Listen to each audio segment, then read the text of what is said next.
morning, everyone. Welcome to the January 13th, 2024 Greensboro Planning and Zoning meeting.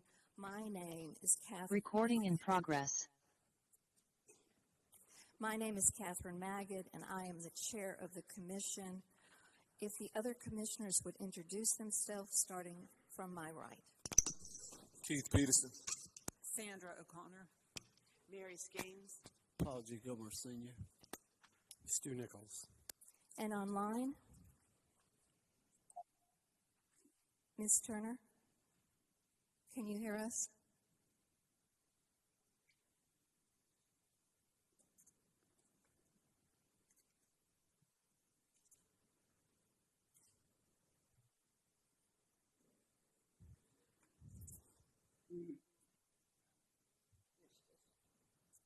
Perfect. Thank you. Members of the commission are appointed by the City Council and serve without pay. The commission reviews all original zoning and rezoning requests for the City of Greensboro. Each commissioner normally visits each site prior to this meeting. All commissioners are required to vote unless they have a conflict of interest. Please note that this meeting is being conducted in person and online and is being recorded and televised on Greensboro Television Network, GTN, and closed captioned for the hearing impaired.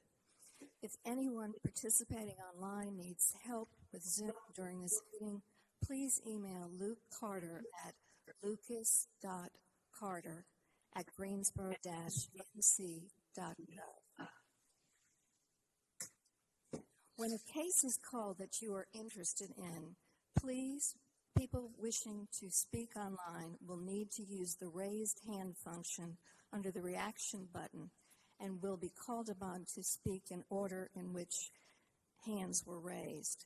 Please find the raised hand function under the reaction button now.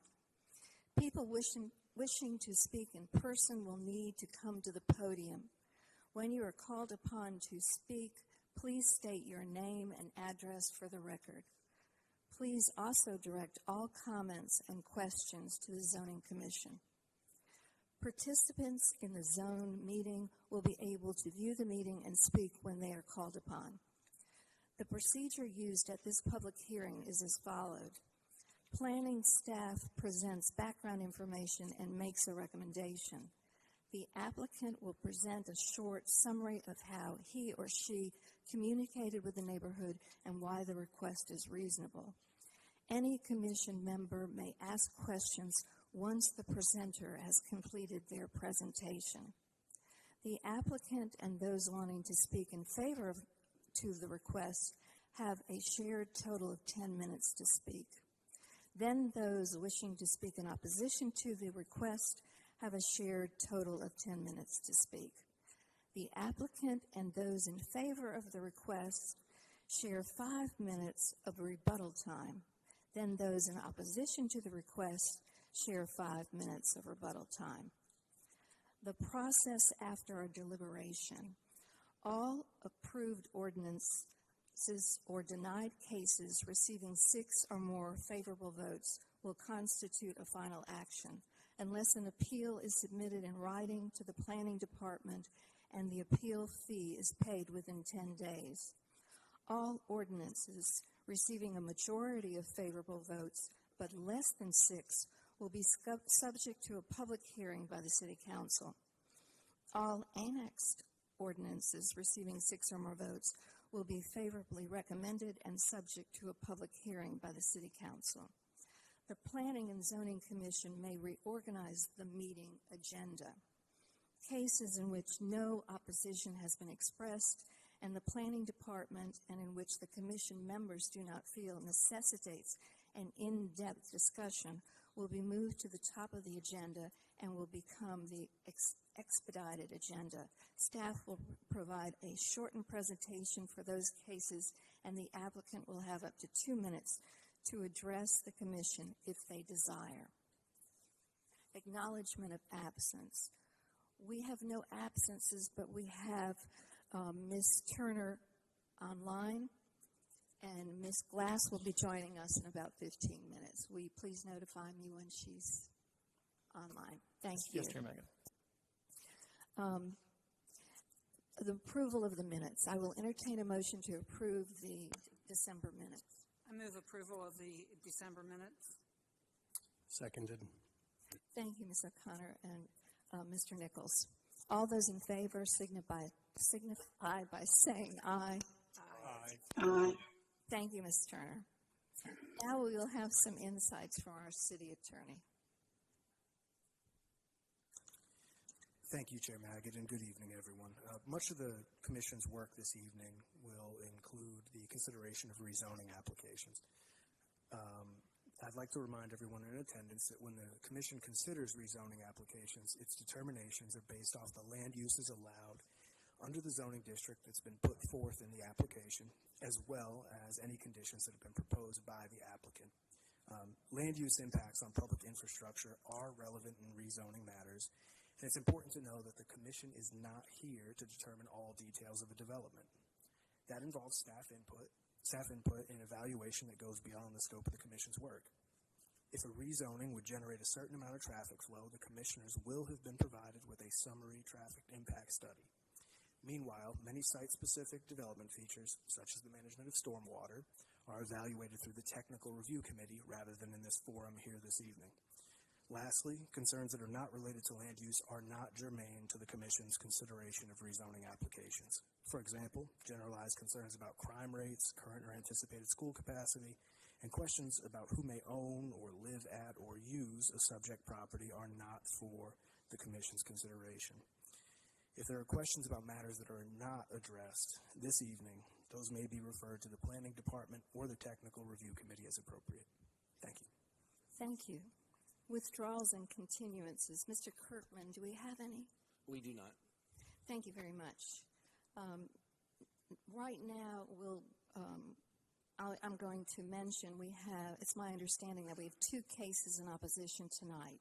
Those cases are Z24-12-003, 414 West Vandalia Road, and 2940 Randleman Road, and RM18. And also Z25-01-006, 2507 and 2511 Freeman Mill Road, LI. And now I'd like to take a moment to make sure that no one here in the chamber or online has any opposition to the other cases we have here tonight. And those cases are Z25-01-001 at 4410 Burlington Road, Z25-01-002 at 4428 Burlington Road. Any opposition to those? Seeing none, I'll go on further. Z25-01-004, 704 Brigham Road, and RM18. Any opposition to that? Seeing none, we'll go on. Z25-01-005, 404 East Washington Street, a CB. Any opposition to that? All right. So seeing none, we have two cases in opposition, and we'll proceed to the expedited agenda.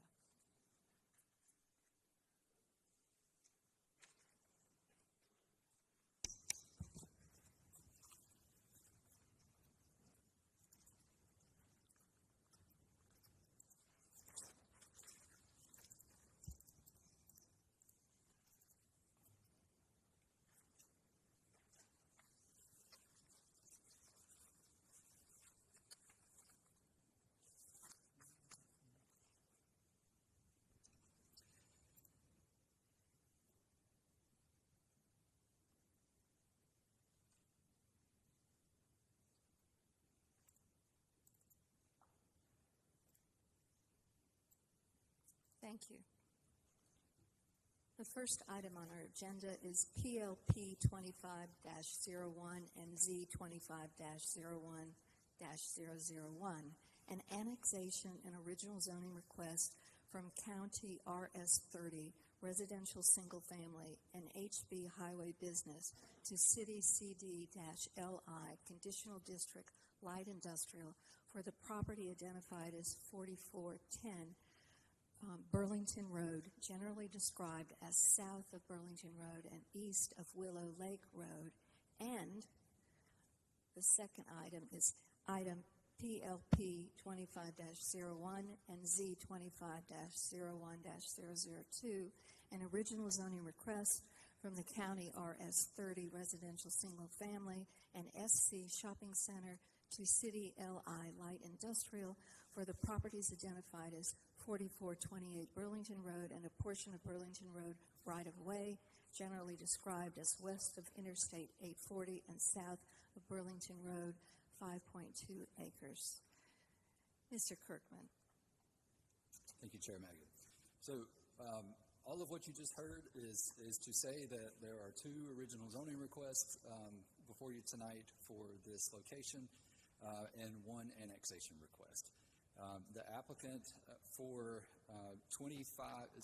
Z-25-01-001 is requesting a rezoning or original zoning from County RS30 and HB2 City CDLI.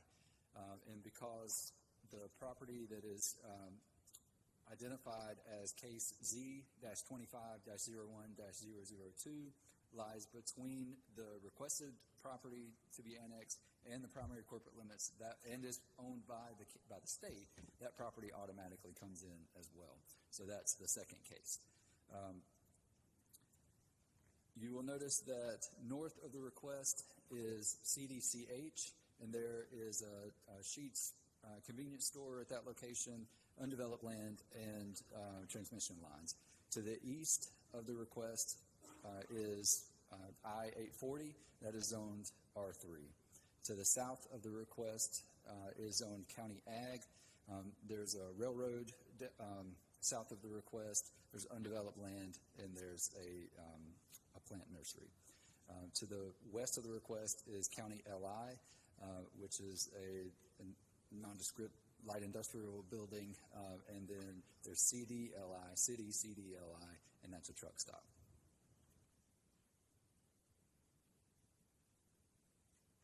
This is the condition that has been proposed by the applicant. And in recommending approval of the request, staff notes that the GSO 2040 Comprehensive Plan designates the site as urban general and within a neighborhood scale activity center on the future built form map. The GSO 2040 Comprehensive Plan also designates the property as commercial on the future land use map. The proposed original zoning request supports both the comprehensive plan's growing economic competitiveness big idea to build a prosperous, resilient economy that creates equitable opportunities to succeed and prioritizing sustainability goal to build economic resilience, expanding the local economy's ability to withstand and adjust to disruptions and changes at the regional, national, and global scales. The proposed CDLI zoning district as conditioned would permit all uses allowed in the LI zoning district and limit overall building height to a maximum of 50 feet.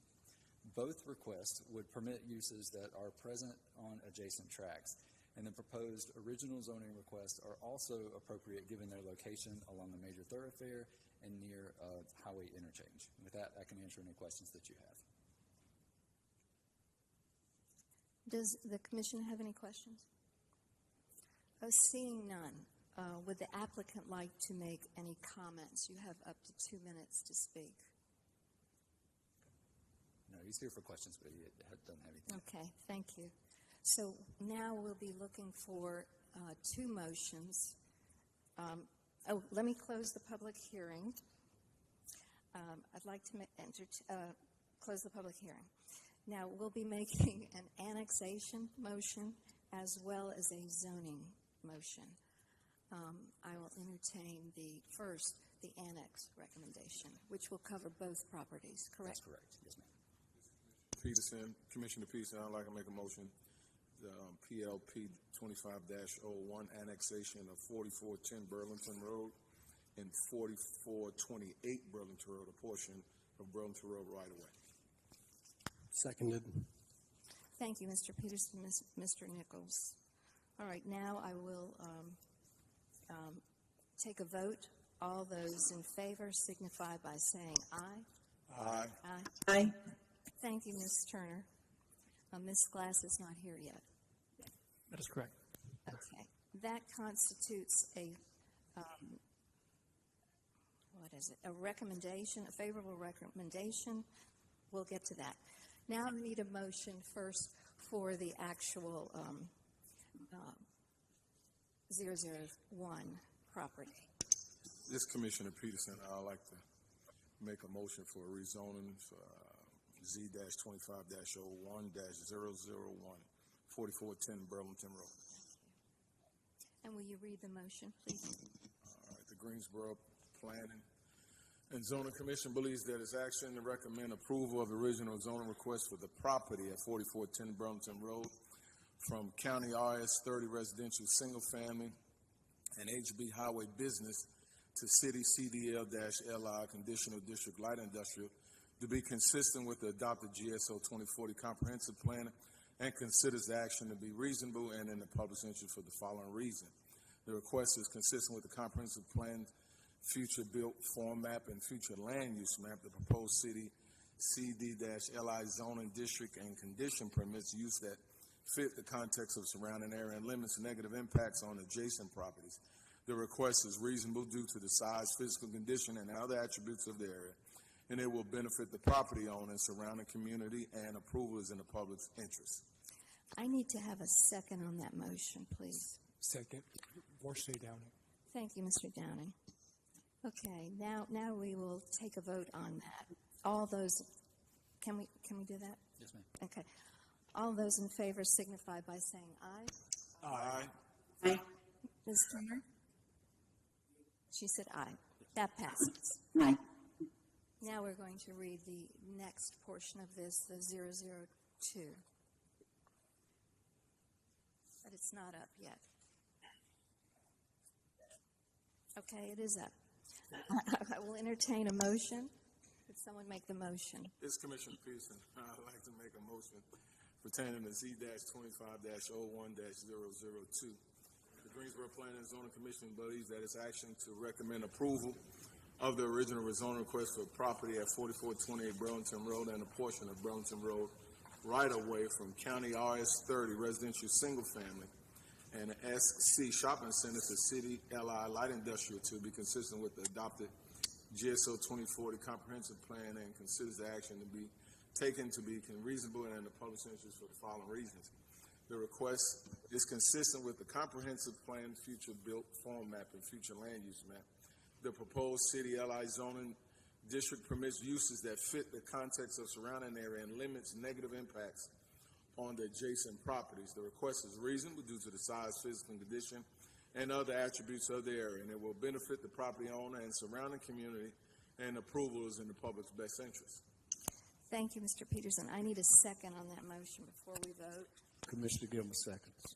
Thank you. Now we'll take the vote. All those in favor signify by saying aye. Aye. Aye. Ms. Turner, thank you. That passes. This constitutes a favorable recommendation and is subject to a public hearing on Tuesday, February 18th, 2025, City Council meeting. The next expedited case, item PLP 25-02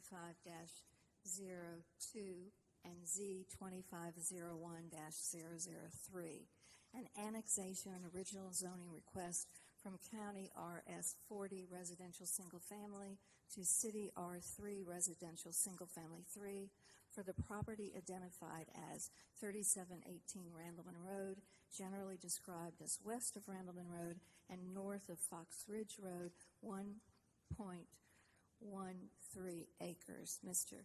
Kirkman. Thank you, Chair Maggot. This is the zoning map of the subject property, showing that this is an annexation and original zoning request. The original zoning request is from County RS 40 to City R3. The subject property currently has a single-family dwelling on the property. They're requesting access to water and sewer. That's the reason for the annexation. North of the request is undeveloped land zoned County RS40. East of the request is a single-family dwelling which is under construction and agricultural land zoned County Ag. South of the request are single-family dwellings and west of the request, single-family dwellings zoned City R3. There's a little bit of common elements for the subdivision that's immediately adjacent to the subject property, also zoned City R3.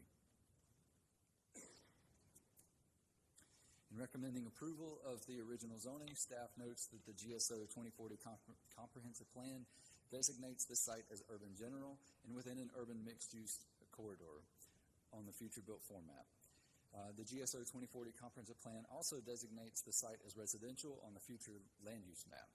The proposed rezoning request supports both the comprehensive plan's Creating Great Places goal to expand Greensboro's citywide network of unique neighborhoods, offering residents of all walks of life a variety of quality housing choices, and the Filling in Our Framework goal to arrange our land uses to create a more vibrant and livable Greensboro.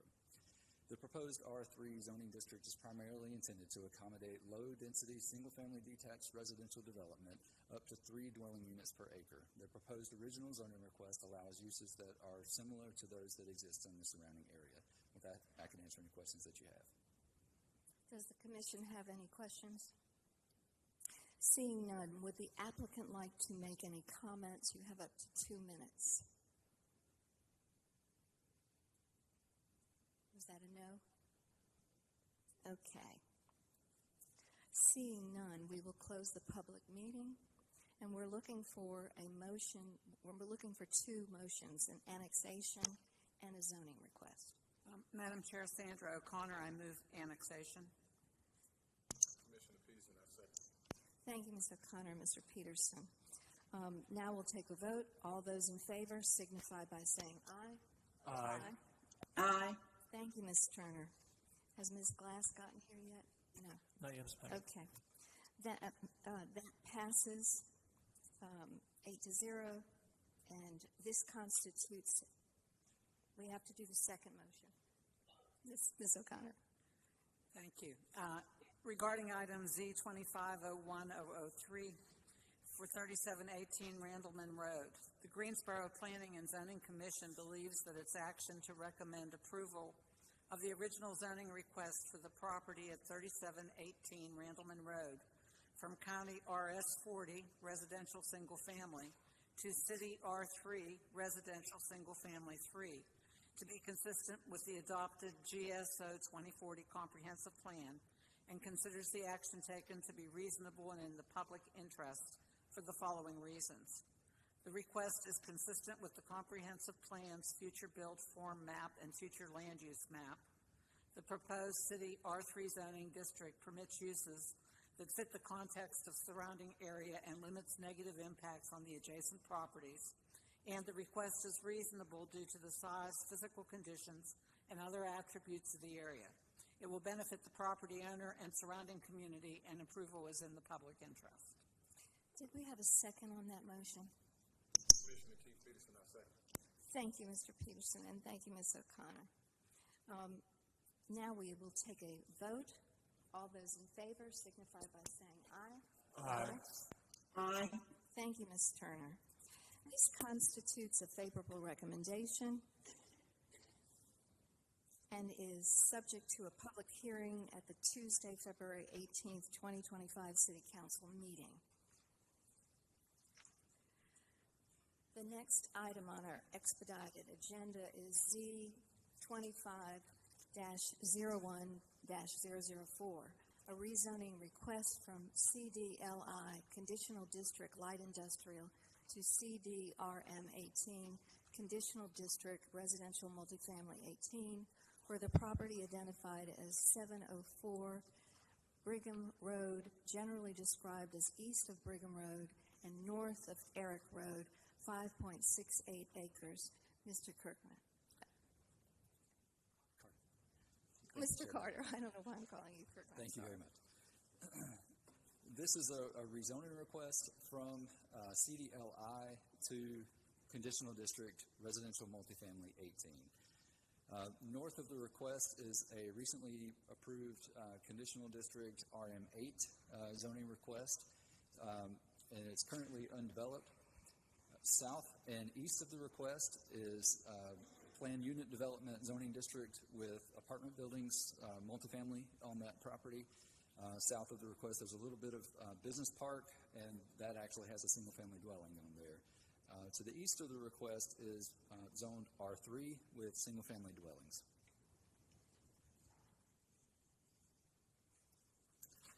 This is the zoning condition that was proposed by the applicant.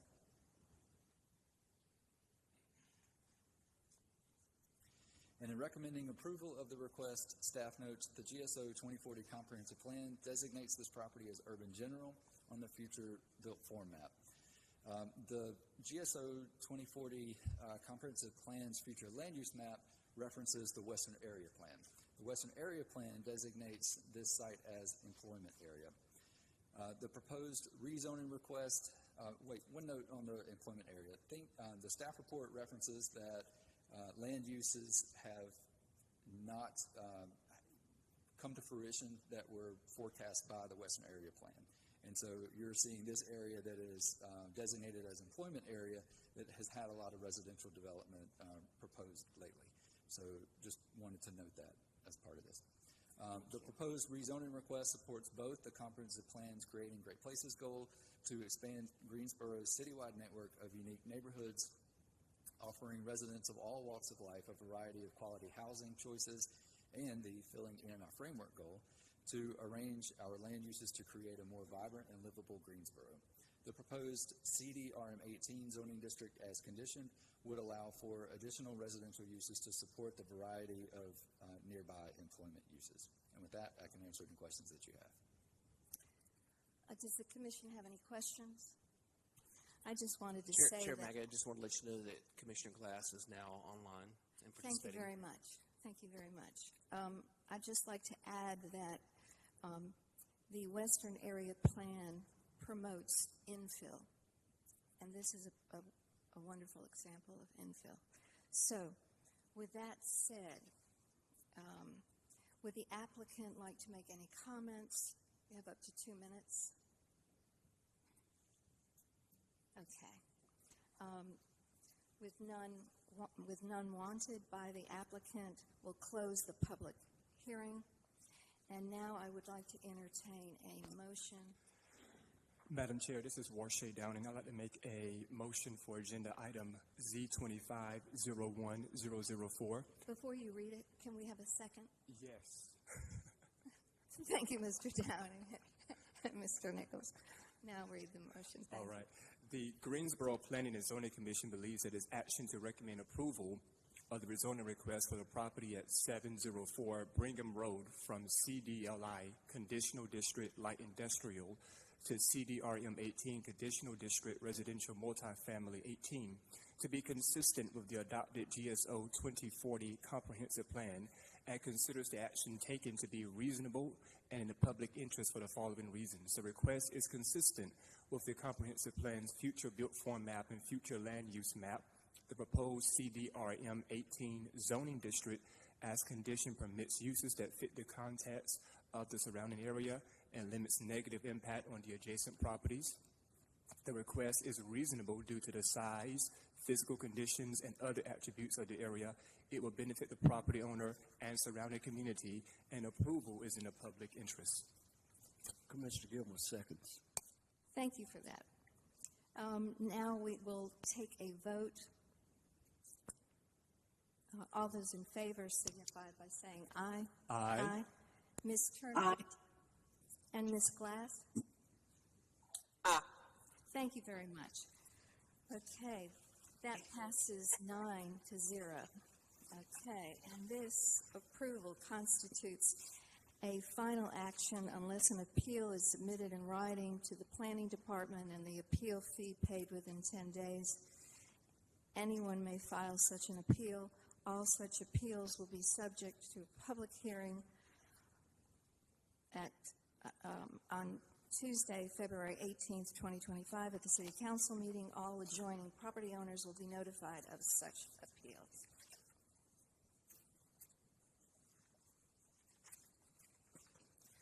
I think that ends our expedited agenda. got No, we more have one item. more? Okay. Thank you.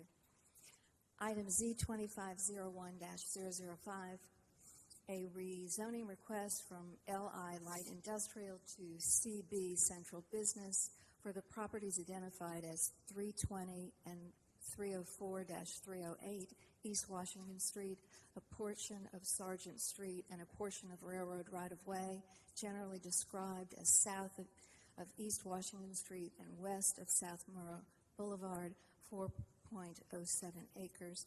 Mr. Carter. Thank you, Chair Maggie. This is the zoning map of the subject property. The subject property is currently zoned LI for light industrial. Lies on the outskirts of downtown, and the rezoning request is to go to central business. North of the request is, you've got the IRC, there's a social service facility use there, and there's a school north of the request as well. East of the request is South Murray Boulevard. South of the request is Railroad Station and multifamily dwellings. And then east of the request, and those are zoned light industrial and CB. And then west of the request is part of the railroad station as well, zoned both CB and LI.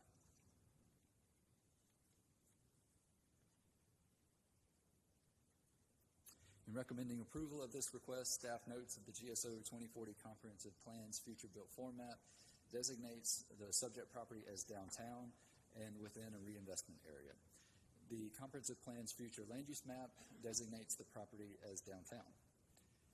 The proposed rezoning request supports the Comprehensive Plan's filling in our framework goal to arrange land uses for a more vibrant and livable Greensboro, and the Creating Great Places goal to expand Greensboro's citywide network of unique neighborhoods, offering residents of all walks of life a variety of quality housing choices. The proposed CB zoning district permits a wide range of uses, including office, retail, service, institutional, and high-density residential developments in a pedestrian-oriented mixed-use setting. The setting often includes multiple uses that can be located in the same building. The proposed rezoning would increase housing choice and supply in an area that offers many different modes of transportation, supporting the city's goal to become car optional. And with that, I can answer any questions that you have. Does the commission have any questions? Seeing none, would the applicant like to make any comments? You have up to 2 minutes. He's here for questions, but said. All right. So thank you very much. Seeing none, without further objection, we'll close the public hearing. I will entertain a motion. This is Commissioner Nichols. I'll make the motion. But first, I wanted to just state for the record that I do own a property that is within the notification area of this particular case. I disclosed it to the city attorney's office in an abundance of caution. I don't think it creates a conflict of interest. It doesn't directly impact me or my ownership interest in the property in any way. Nevertheless, I do support this strongly, and on that basis, I will make my motion. Thank you, Mr. Nichols.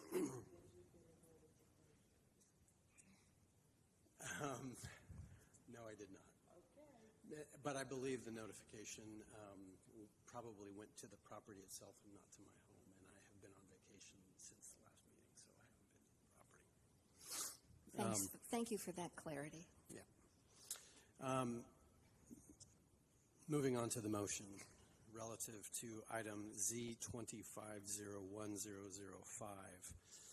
The Greensboro Planning and Zoning Commission believes that its action to recommend approval of the rezoning request for the properties at 320 and 404 through 408 East Washington Street, a portion of Sargent Street, and a portion of the railroad right-of-way from Light Industrial, LI, to Central Business, CB, to be consistent with the adopted GSO 2040 Comprehensive Plan, and the Commission considers the action taken to be reasonable and in the public interest for the following reasons. First, the request is consistent with the Comprehensive Plan's future built form map and future land use map.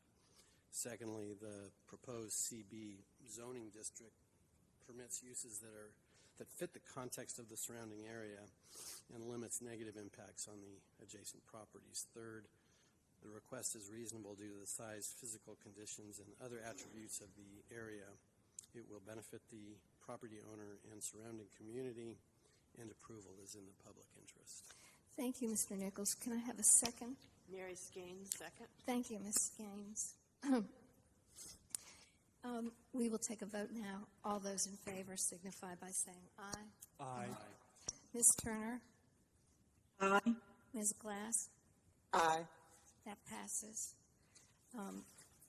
This constitutes a final action unless an appeal is submitted in writing to the Planning Department and the appeal fee paid within 10 days. Anyone may file such appeal. All such appeals will be subject to a public hearing at the Tuesday, February 18th, 2025 City Council meeting. All adjoining property owners will be notified of any such appeal, and you will be notified, Mr. Nichols. Thank you. Now we will move on to the regular agenda. And we will be finished. We're now finished with the expedited. The first case is item Z 24-12-003, a rezoning request from R3 Residential Single Family 3 to CD RM18 Conditional District Residential Multifamily 18 for the property identified as 414 West Vidalia Road and 2940 Randleman Road, generally described as north of West Vidalia Road and west of Randleman Road, 4.76 acres. Hello, Mr. Nelson. Thank you, Chair Magid.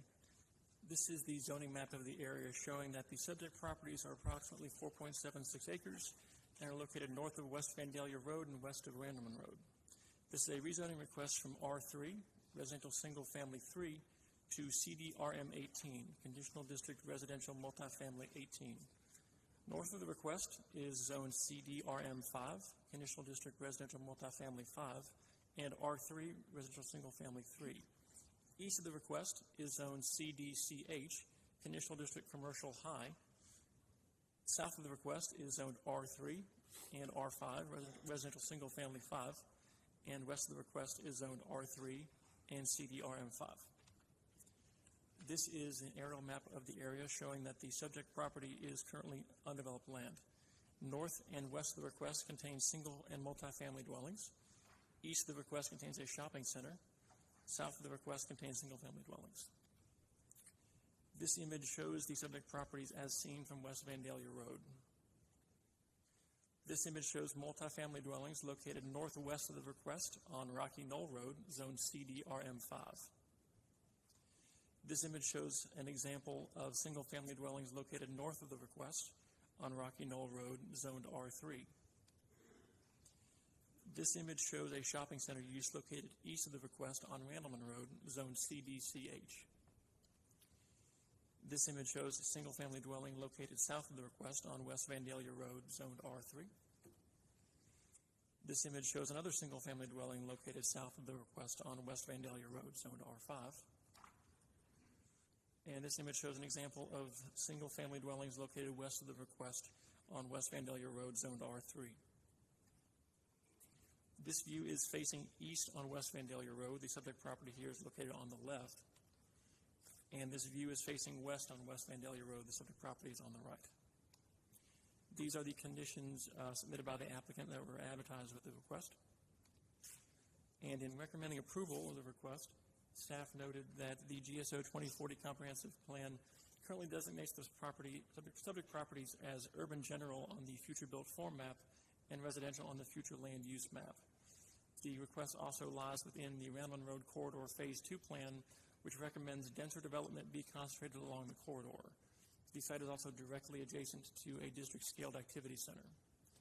Staff noted that the proposed rezoning request supports the comprehensive plan's filling in our framework goal to arrange land uses for a more vibrant, livable Greensboro, and the Creating Great Places goal to expand Greensboro's citywide network of unique neighborhoods offering residents of all walks of life a variety of quality housing choices. And the proposed CDRM 18 zoning district as condition would allow for residential uses that offer an appropriate transition from the higher intensity commercial uses located along Ramblin' Road to lower intensity residential uses located further away from the corridor. The proposed development will not have adverse impacts on the adjacent neighborhoods while also complementing the existing uses along Ramblin' Road, and happy to answer any questions. Thank you. If the applicant would come forward and give your name and address, you have up to 10 minutes. Yes. Can you wait till after?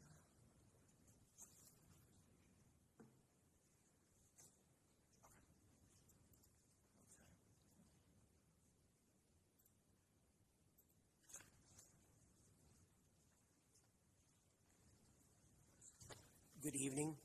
Patrick Theismann with Beacon Management Corporation, 408 Battleground Avenue, Greensboro, North Carolina, 27401. I believe staff forwarded the commission the copy of the site plan elevations and everything. If not, I'm happy. I have copies for everyone if anybody needs it. Does anyone need it? We're good.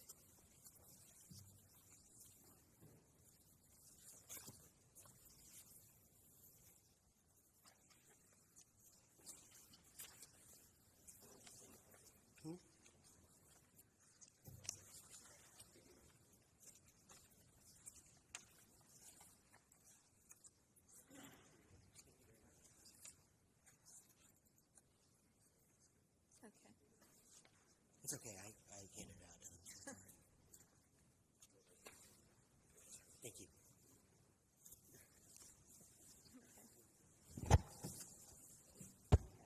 That he may want back. That's part of it. Yes, that's a summary of Beacon Management. Yes.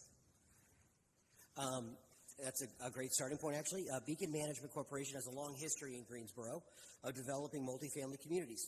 Beacon was founded in 1979 and has over 45 years of development as well as management experience. We own and or manage over 40 properties in and around Greensboro from Connecticut to South Carolina, serving both families and seniors. Beacon Management will not only be the developer of this community, but also the managing agent. Property management is something that we take very seriously, as well as take great pride in the developmental quality of our communities that we have developed and managed. And I will point to the several communities we have in Greensboro as evidence of that quality. I'd like to thank the Zoning Commission for the opportunity to present the community this evening, Vandalia Village.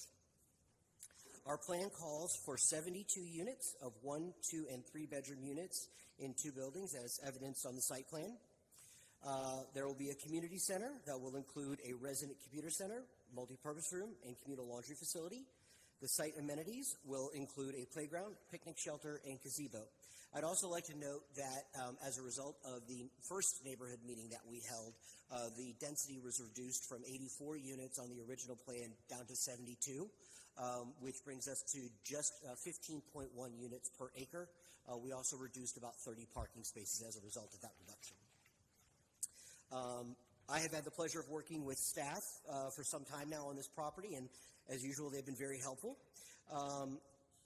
As noted in staff in their report and their approval, the development is in direct correlation to both the GSO 2040 comp plan and the recently adopted Randleman Road Corridor Plan Phase 2. The proposed community directly addresses items identified in the Randleman Road Plan. Several of them, I would like to just highlight a couple of them. The Randleman Road Phase 2 recommendations are organized under 4 areas: movement, modernization, safety, and well-being. While Vandalia Village ties to all of these, it specifically addresses the 4th goal area of well-being by providing quality, attainable housing. It further aligns with the comp plan and Randleman Road Plan by improving the mix of offerings on the corridor while still supporting local businesses. Our residents will be new patrons for current businesses and provide an impetus for incoming businesses. On page 29 of the Randleman Road Corridor Plan, it specifically calls for multifamily housing because, and I quote, "will add rooftops to help attract businesses and will provide a broader range of housing without negative impacts on the surrounding neighborhoods." Vandalia Village will bring those rooftops and will be a value add, just like the Terrace at Rocky Knoll has been, which is another Beacon community which is right next door. In regards to the GSO 2040 plan, Vandalia Village correlates to that plan as well in many ways. Specifically, as cited on page 8 of the GSO 2040 under key findings, housing affordability. There are not enough options for people of different income levels. This is the type of attainable housing Vandalia Village will provide. Further in the plan on page 11, which cites the public input summary, housing concern was included in that summary. And again, quoting from that summary and from the plan, in addressing housing concerns, residents expressed concern about housing affordability and maintenance. Specific suggestions range from increasing the availability of supportive services to fostering public-private partnerships that will lower rental costs and bolstering economic development. I cannot highlight enough how much Vandalia Village hits every single one of these items. It further identifies 6 big ideas that the plan focuses on. Vandalia Village hits every one of these big 6 ideas. To my previous point, I will turn to the several communities that Beacon Management owns and manages in this area of the high-quality maintenance and property management that we provide. Another example of Vandalia Village meeting all of the aspects of the GSO 2040 plan and taking directly from the plan. Housing and neighborhood options, national housing preference surveys, and demographic trends point to a 20 to 35% gap between supply and demand for housing in walkable urban places in the next decade. Research by the National Association of Realtors and others indicate that baby boomers and millennials alike have similar preferences regarding housing options and residential environments. Both groups are strongly in favor of shorter commutes, walkable urban neighborhoods, small or no yard to maintain, I can relate to that, rental over ownership, living in proximity to shops and services, living among people with mix of incomes, living in areas with a mix of residential options, and access to quality mass transit. Vandalia Village hits every single one of these bullet points. Again, in the GSO 2040 plan under housing affordability, neighborhoods and housing were central topics throughout the public engagement process. Greensboro residents desire more housing options in and near the downtown area and across the areas of the city. A healthy city needs options for safe, affordable housing, consistent with code enforcement for properties in disrepair, and convenient access to goods, services, and amenities. Many areas have suffered disinvestment and are located near downtown, but have the underlying building form to be highly marketable, just like this site, despite the current lack of investment. Adding new, compatible housing in these locations may help overcome developer reluctance to build by increasing property values and market interest. I'm sounding like a broken record right now, I know, but Vandalia Village, that's taken directly from the GSO 2040 plan, and I can't emphasize enough how much Vandalia Village will bring those rooftops, will bring the investment.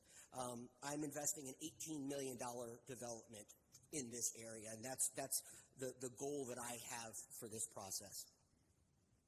Strategy 2 on page 46, support the additional variety of housing types and price points in correlation with investment in historically underserved areas.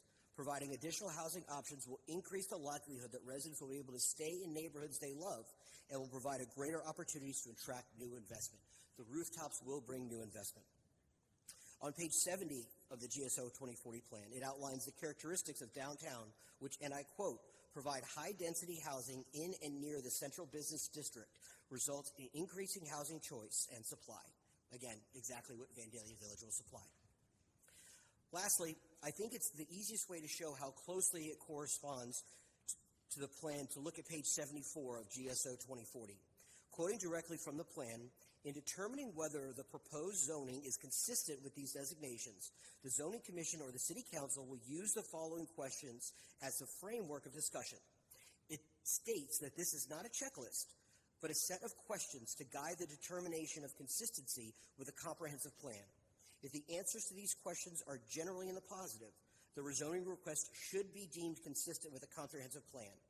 In reviewing these questions in relation to the Vandalia Village, the answer to all of these is a resounding yes. For example, just to touch on a few of them, is the proposed rezoning in an area with adopted neighborhood corridor redevelopment plan? Yes, it is. Does the proposed rezoning support useful anticipated within a comprehensive future land use map? It absolutely does. And there are eight other questions that we respond positively to with this community. Therefore, as you can see with the proposed community, and rezoning is consistent with the GSO 2040 and the Randleman Road Quarter Plan as it states in the 2040 plan.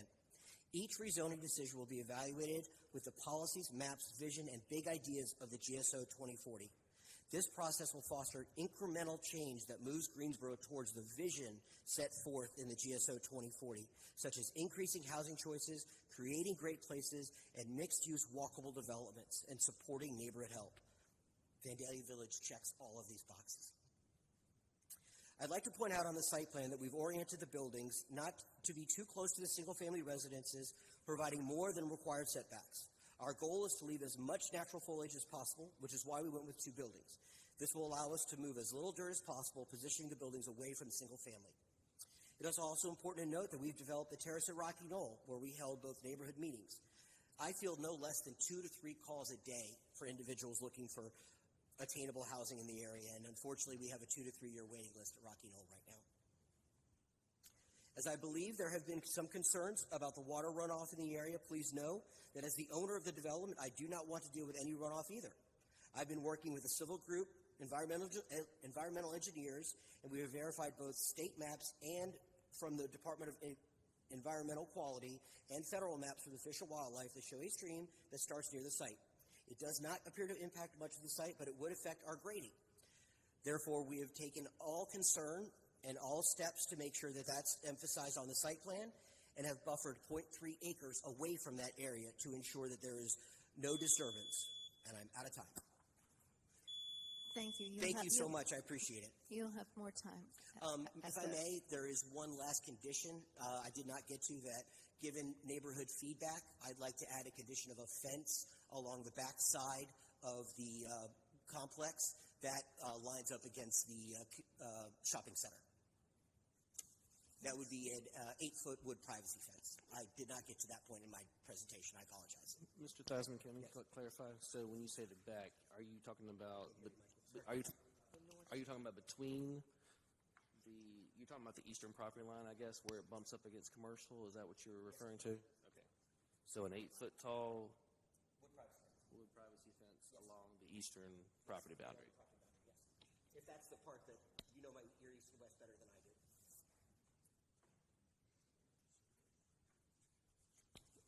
After you've got the statement written, we'll make a motion.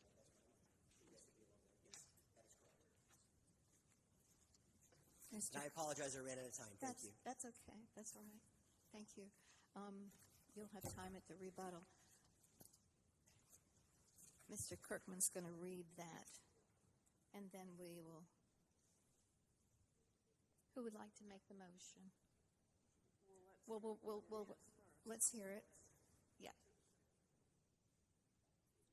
We're just adding a conditional. Condition.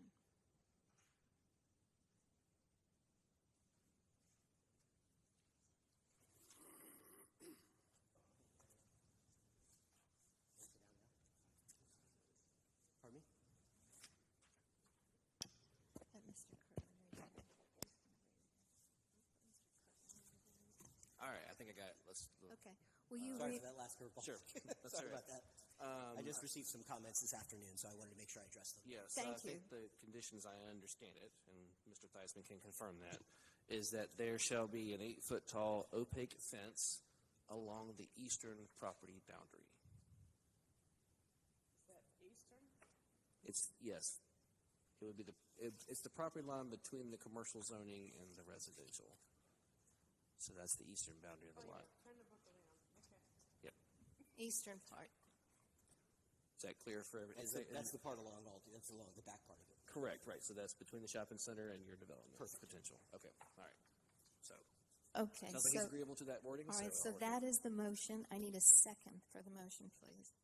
I'll second the addition of condition 4. Thank you. All those in favor signify by saying aye. Aye. Ms. Turner? Aye. Ms. Glass? Aye. That passes. Now we will continue. Next, thank you, and Thank we'll you very get back much. to you. Thank you so much for adding that Chair condition. Megan, for the record, can we hear again who made the motion to accept that condition, and then who seconded it? Who seconded it? Ms. Skeens. Who made the motion? Mr. Kirkman made it for us. You can't make the He has to, all right, so he, so Sorry, will someone I please misheard. just make I the would motion? like to make the motion as read by Mr. Kirkman. Thank you, Ms. O'Connor. And Ms. Skeens seconded. Okay, and we voted and approved it. Out of an abundance of caution, since the motion has finally properly been made, and I apologize for not catching it the first That's time, could we okay. just redo the vote? I think Ms. Skeens said she did it as well. It's all right. So anyhow, next, those wishing, first of all, I want to ask, do the commissioners have any questions? I just had one, but I think Yeah, I Mr. have a Peterson question. had one.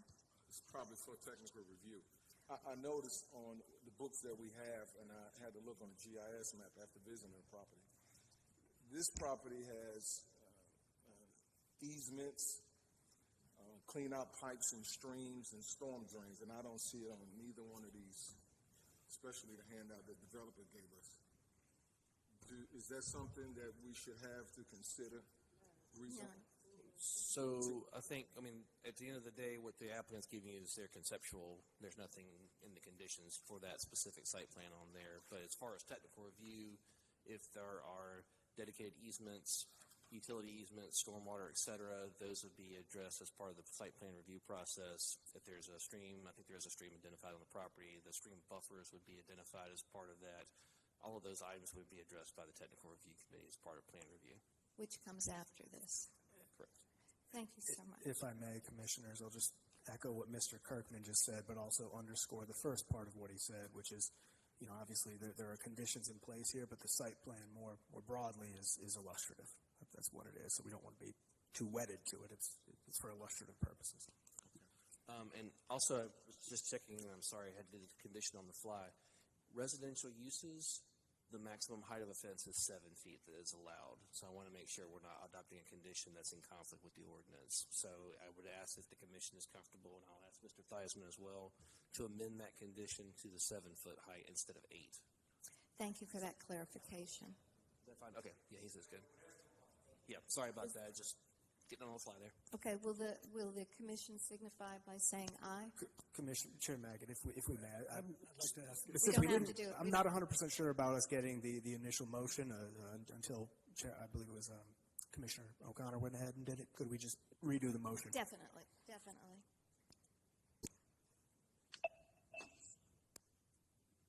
You need me to? Yes, please make I'd like to amend my original motion to change it from an 8-foot fence to a 7-foot fence in keeping with city ordinances. Mary Skeens, second. And now we will take a vote on that. All of those in favor say aye. Aye. Ms. Turner? Aye. Ms. Glass? Aye. That passes. Now, we will hear now from those speaking in opposition. Mr. Please. Peterson, real quick, did I answer your question? I just want to make sure. I know we Yeah, had and some I had another question. Okay. For illustrious purposes, I see that north of the property, at the top corner, north of the property, the handout he gave us, not in the book because it doesn't say it in the book, it says that it will be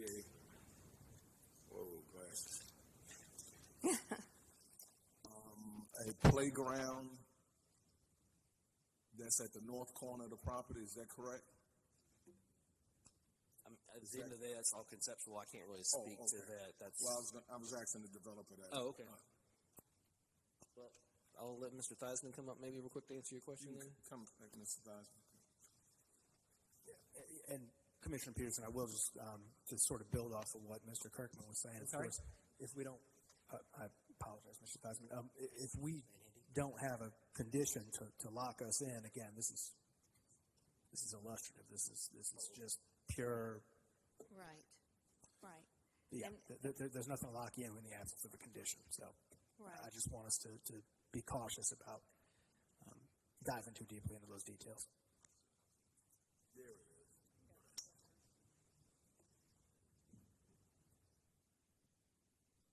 And pull your microphone closer to you when you're talking. We can't hear you. I'd just like to say one thing to the commissioners first, okay? We are not concerned with the playground, the proposed pavilion, any of that. This may change in the technical review meeting and be moved to a different location and so forth, depending on what happens when they begin the actual technical review and finalization, correct? Yes. Again, in working with the civil engineering group that I've been working with, they also have environmental engineers. This was the best location for that, but yes, to your very valid point, yes. And also the bioretention facility, that could very well be underground as well, but our proposal would be a dry pond, actually. That's what we would like, similar to Rocky Knoll, which is right next door. But to your very valid point, yes, that will all be worked out during TRC, yes. So this is up for change? It is subject to, yes. I hope it won't change too much, because I quite like it, and I think it's for me, the reason that we put the playground where we put it, for two reasons. One, it was because it was close to the community center. Secondly, it was removed from the parking lot. We don't like it near any vehicular traffic. So those are the two reasons why we tried to position it where we did. Oh, and the reason I asked, because that location right here on the end of that property is a bar. And kids right next to a bar, but I know we're not considered that, but I'm good. All right, as long as it's up for change. All right. And then I had just one question, but Ms. Gaines wanted to ask one question to you as well. Again, just to reiterate and confirm with our attorney, I'm hearing all about stormwater and trees and gullies, and we are only concerned with land use. Any sort of stormwater or runoff issues, that is a TRC issue that comes after our decision based on land use, correct? Yes, ma'am. I think you have the right of it there. Yes, and I heard you speak about a clubhouse and some other things that you added. Were those added more recently from your outreach? No, those were always original. Those are already baked in. Yes, Thank you. I just wanted clarity about that. Thank you so much. Thank you. Property, Mr. Thies, you said you had properties next to this one that was consistent with this, properties next door? Can I say Rocky Knoll? The one that the existing apartment that's behind it. Immediately to the north. He's referring to the property that's zoned CBR and 5 when he talks about the other property on Rocky Knoll. Yeah. All right. Thank you so Thank much. you. Thank you so much. Mr. Theismann, one other question. Okay, come back. We have one more. And this is just to make sure that I heard you correctly. I thought you said that the condition regarding the fence came up in response to feedback from surrounding property owners, but on the east side of the property is the shopping center. Yes. So it's the owners of the shopping center who wanted a private No, fence? it was I received correspondence this afternoon from a neighborhood group regarding wanting of a fence. It was also feedback I received from a neighbor. We held 2 neighborhood community meetings at the Terrace at Rocky Knoll Clubhouse, and there had been mentioned that a fence would be very much appreciated along that eastern boundary. Okay, that's confusing to me, but okay. Yeah. Yes. Yeah. Again, I'm just trying to be sensitive to the neighborhood's concerns. Thanks. Thank you. So, wait a minute. I have one question. So is that the vertical side here where you have 4 houses? Is that the location of it? I'm sorry? That's north, but it also is going in the east direction. So that's, yeah, but this is north, but this would be east. So that's why I'm asking if it's next to those 4 houses that are there. The 4 houses will not be fenced. No, those are set back far enough from the buildings. Okay. Yes, ma'am. Okay. Thank you very much. Thank you. Okay. Now, those wishing to speak in opposition, please come and give us your name and address. As a group, you have 10 minutes to speak.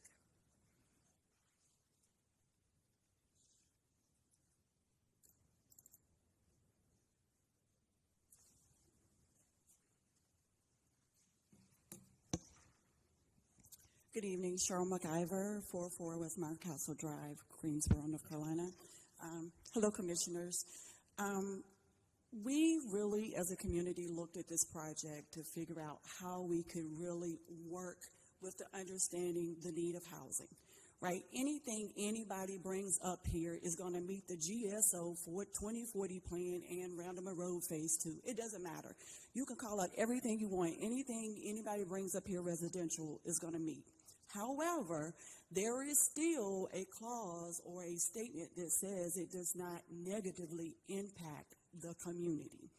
There are no RM18s in this area. The RM5 multifamily are single stories. There's no duplexes. There's no RM12s. We even thought about maybe two-story. But as we sent up our drone and we looked at this property, your land use should be considering the Blue Line stream. We just had over 3,000, was it 3,000 gallons? 3,000 gallons of sewer, right, from an apartment complex that dumped into Buffalo Creek, the same creek that goes through this property. It's a Blue Line stream. There are creeks that is not a Blue Line stream. All of this sits on this undeveloped property, which is why it is undeveloped. You have a storm drain located 50 yards into the property. To us, you're putting the cart before the horse. When you have this much, a Blue Line stream, you have this much environmental concern, TRC should be first, not last. You are asking the community to approve a rezoning for RM18 on something that they do not know they can even do. They don't know if they can even develop this because it's so wet. There are 3 streams. You got a clean out right here under the stream bed. You got 3 different stream beds coming into one. Look at the picture. That's what you have on this property. All of this incline, all of that right there behind the shopping center, all of that flows down. And you're talking about a 3-story building not higher than 50 feet. Where are they going to have to build up 10, 15 feet just to get to the level that they need to get to make the 3 stories because of all the water? So then you don't have a 50-foot. You actually have 65, 70-foot. What is that doing? It's towering down, looking into all of these people's houses. There are no apartments that big, and we do commend them on their property. But I think most of their 40 properties or whatever it is they manage here in Greensboro are all 55 and up communities. There may be 1 or 2 that are not, and they're not this dense. We really, really looked at this. We really understood, and we really tried. But when we sent up and got these drone pictures, we want technical review first. Let technical review say what can be done before you zone a property to something that it can't be anyway. I can tell you a property, 106 West Vandalia, was rezoned commercial. It can't be built on. It can't be built on. It cannot be built on. It got rezoned before technical review. They went to try and build on it, emptied a whole pond. Can't even build on it. Apartment complex bought it, thought they could build on it. Can't even build on it. So in this case, with this same environmental look that property had, I say that technical review should come first. And then we can know what can be done, and we can work with the developer on the outcome of that. Thank you. Good evening, Commissioners. Crystal Black, 1120 Highstone Drive. I'm going to try to be quick since I have 4 minutes, but I did send some graphics. I don't know if we can get them up. Part of the graphics that I wanted to share and just piggyback off of what Cheryl Well, we're stopping the clock to get the graphics for you. Yes. Thank you.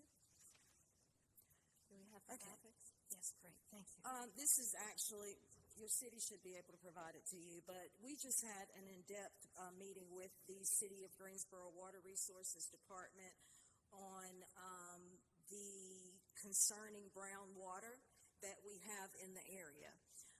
This is the area that the brown water expands. If you can see the red, it is where they are adding new water lines to the Toyota mega site, and are changing the flow source. So they're pushing that water through our systems, causing it to have brown water. As of the meeting in December, there was no resolution for that.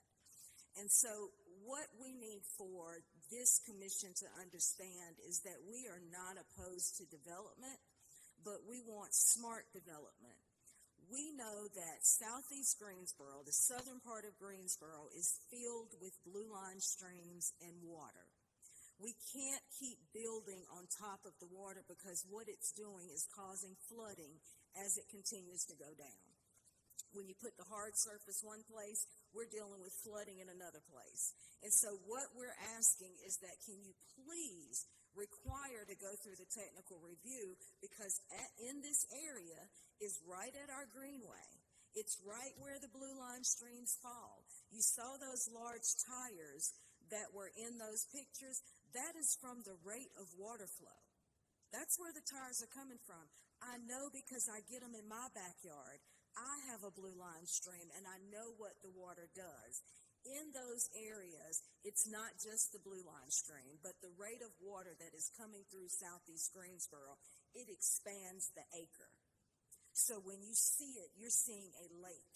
I have video footage of the back of my house, which apparently somebody thought it was great to develop in at that time.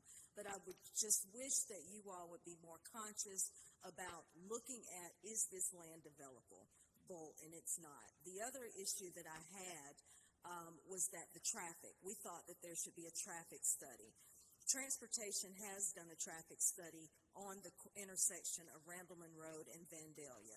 I believe 96 miles an hour was the highest clocked going through the light of that intersection. We have gotten advocated for traffic cameras. Well, when you are looking at that development and you're coming over that hill where that turn in that he's planning for it to go, number one, there's a blind spot. I sent some pictures. I wish I knew how to work this. Come help me. I sent some pictures to show you because I snapped it before I came here so that you could kind of see where that, how that sun We're waiting for the impacts the hill. Wait, you have to wait until we get that. waiting for you. Thank you, because the clock has stopped. And let's let us see what you have Right there. brought.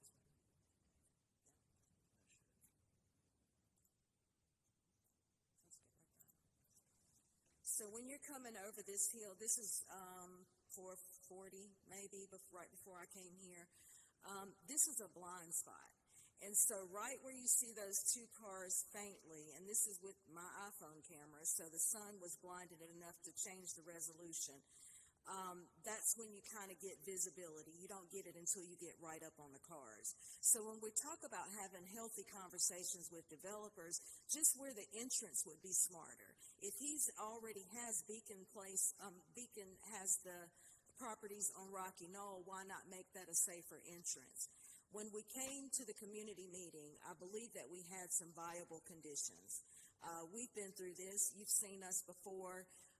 We thought that we were bringing some things that we could find agreeable.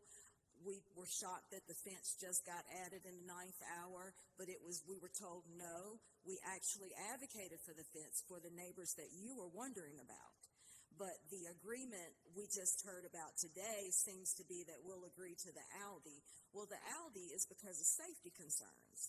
We have the plasma center right there. We've got a gambling spot that has had a bust twice.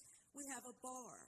So all of these things are within probably 15 feet of where he is developing.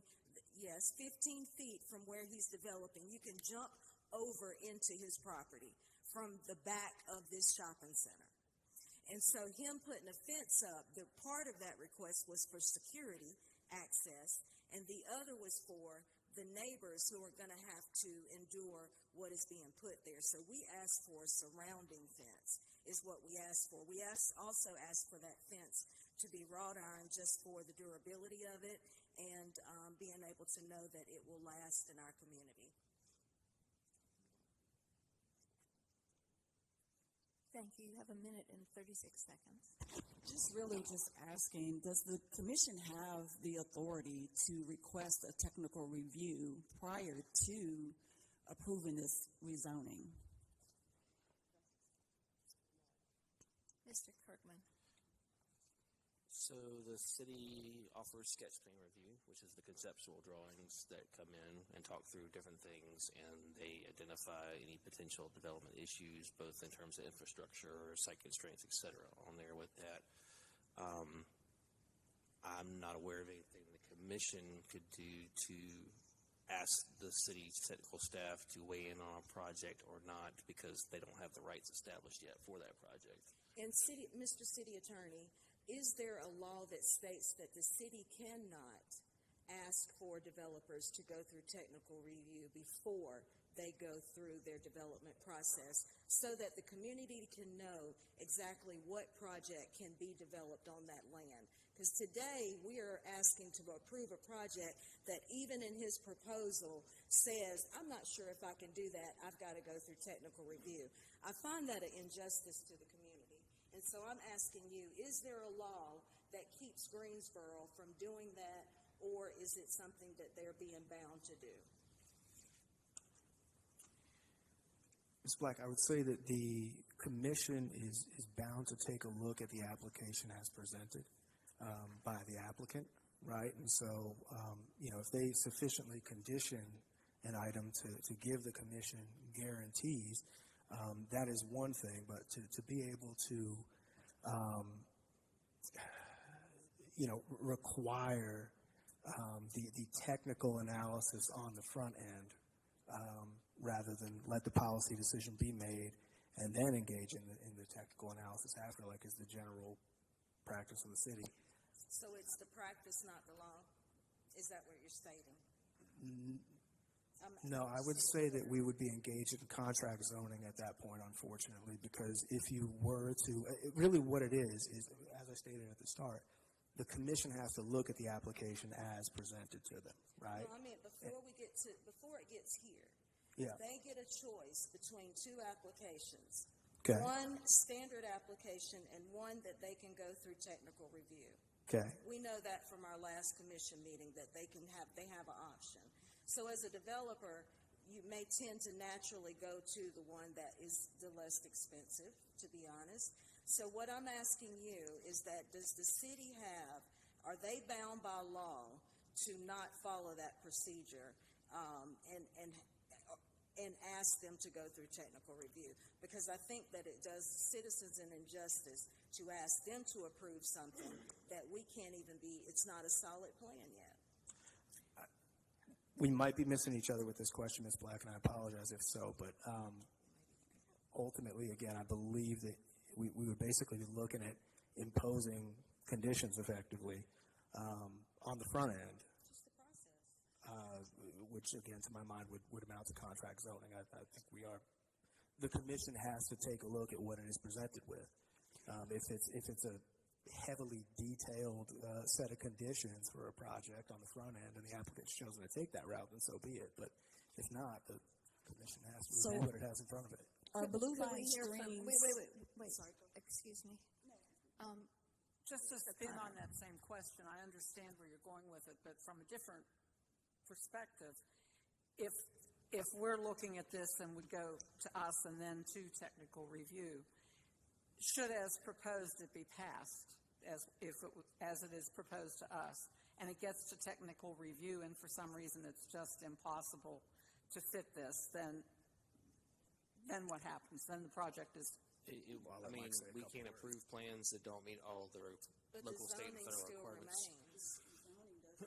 Right, so the use rights would be created if this is approved on there, but in terms of the actual lake that development. they drained in Woodley that can't accommodate apartments is still zoned for apartments. Because This is the process that we have, and Mr. Kirkman, can they attend the technical review?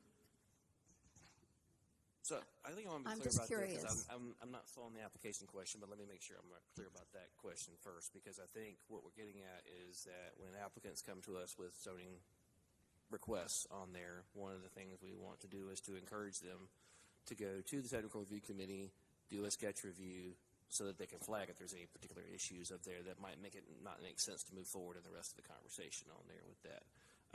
We were just checking to make sure. I don't think they went through sketch review in this case on there. We did make that comment to them that was an option for them, but they chose not to in this case.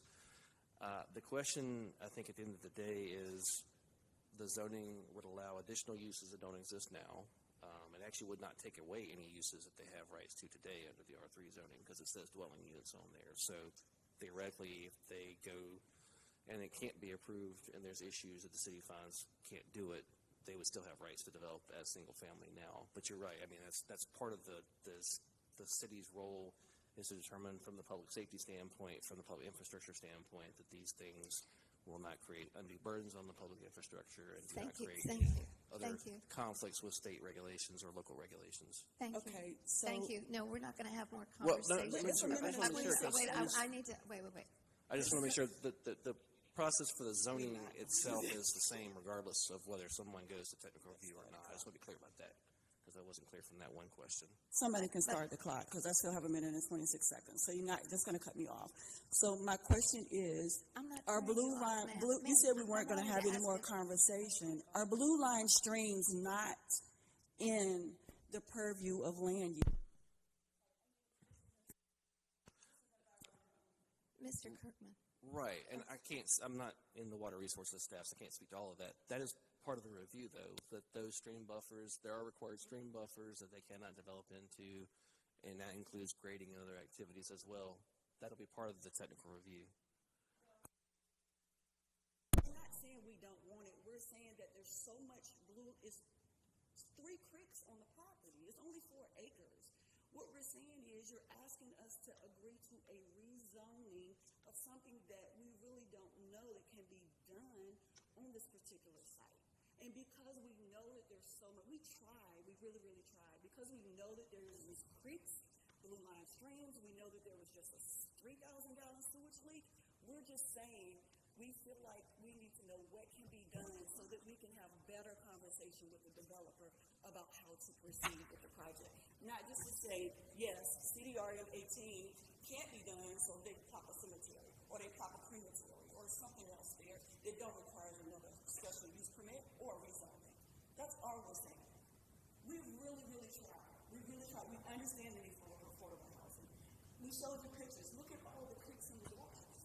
I mean, it just doesn't make sense. And I think also the commission should take into consideration, you know, that we've worked with developers and we've negotiated conditions and we've come up with some agreements.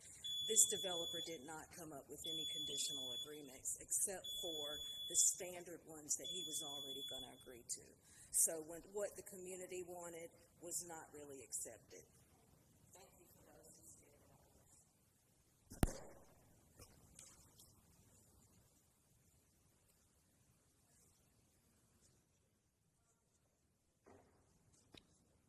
Would the applicant come back up?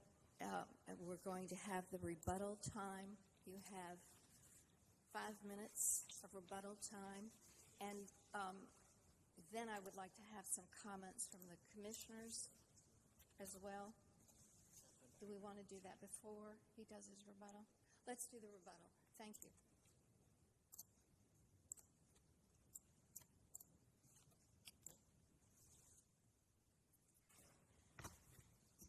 Thank you. I very much appreciate their comments and their concerns. You know, let me say, first of all, I didn't go into this design haphazardly. The firm I work with is environmental engineers. They're civil engineers. We've cross-referenced this site plan with Department of Environmental Quality, FEMA maps to ensure that this is the less impactful design possible. It would do me no good to rezone a site that I can't develop, that I can't do the things that I'm proposing to do. That's why I've been thankfully been doing this for quite some time, but working on this specific site for several months to ensure that what you see before you will be something that is buildable, that is something that we can develop with the least impact as possible. As I mentioned, unfortunately, my time had expired, but it is stressed on this site plan. May not be able to see it, but we have 0.3 acre buffer from any of those areas that are identified.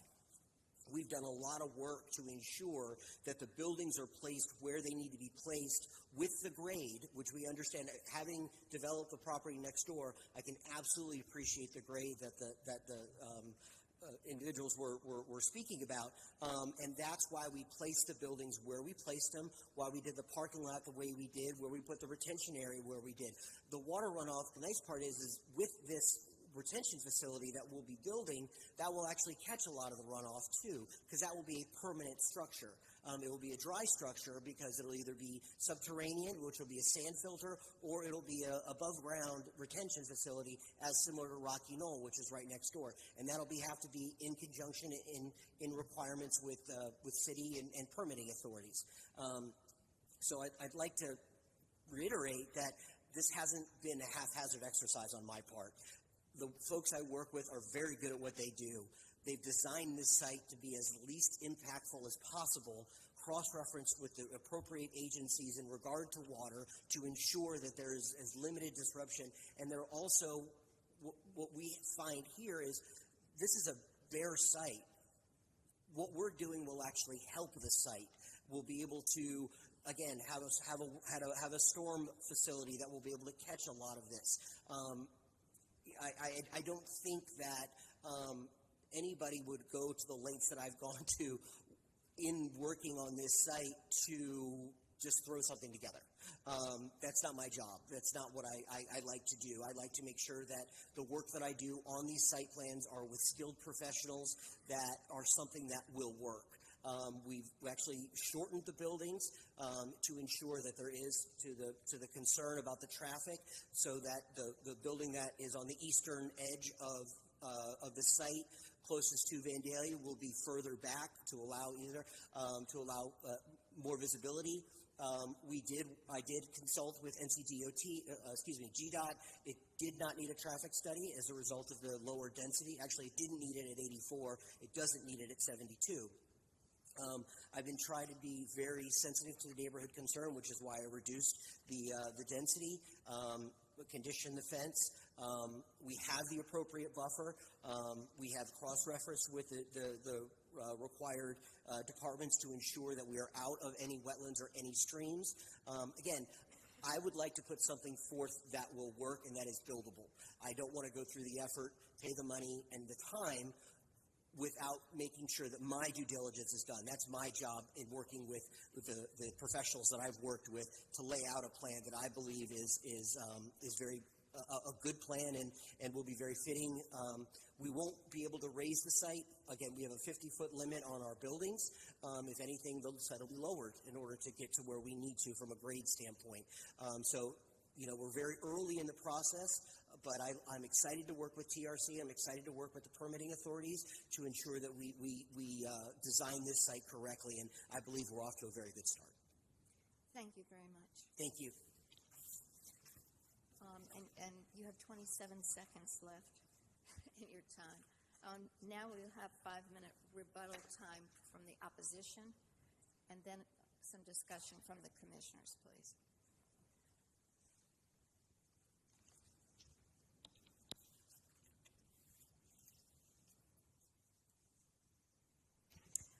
I just want to start by saying that I, too, chair a committee and believe that being respectful to the residents of the city should be your main goal. And so I'm concerned about the way that we were treated this evening. Moving forward, I will say that the developer, he's new. Beacon is not new, but he is. Did you have a question?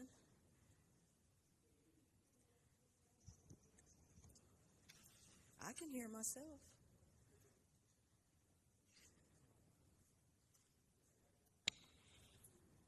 Mm-hmm. Can you hear me? Could you hear me when I was originally talking? Okay, so then I won't repeat myself. I will say that the developer actually, he speaks to having history, but the company has history. He is actually new to the discussion. So I wanted to clarify that. I also wanted to clarify that he said that he did his due diligence to look at the water streams. However, we've given you evidence to show you that there are streams back there. It is your due diligence to decide whether this property is viable. What we are telling you is that we live there. We know the rate of water that runs through that area. I wonder how many of you sat on this commission when Poplar Ridge was decided.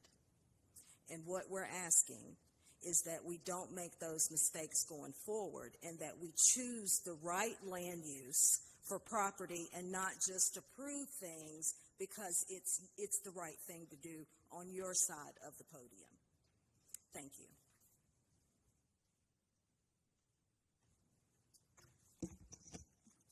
My follow-up would really be still to the point of we feel like the cart is before the horse here. We really do. We really wish that he had chosen the other option so that we can really have constructive dialogue on what can go there, what conditions can be applied there, if he would be willing to even go back through that process.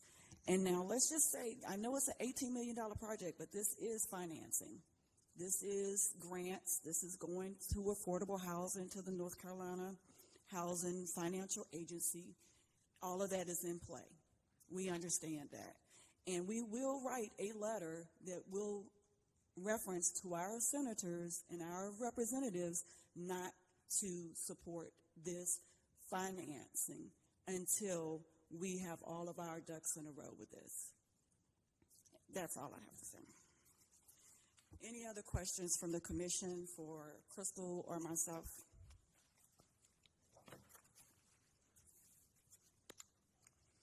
I do have one question again. Why wasn't a traffic study? Like, what deemed it not to have a traffic study? It's the unit count, ma'am. It's the what? The unit count.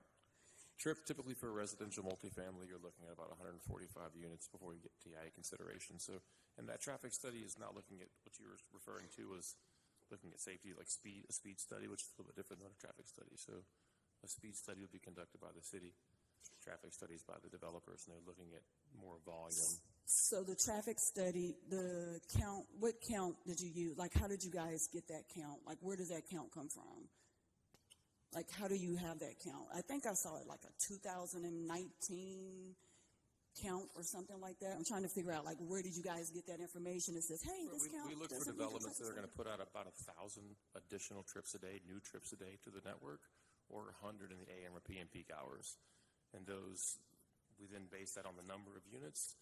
And there's a national database where they've collected, counts around apartment complexes around the country. And they create average rates or equations where we can kind of predict with a fair amount of confidence what kind of traffic they'll put out. So when you come to traffic units, and I apologize for elongating this, just trying to understand where the information comes from.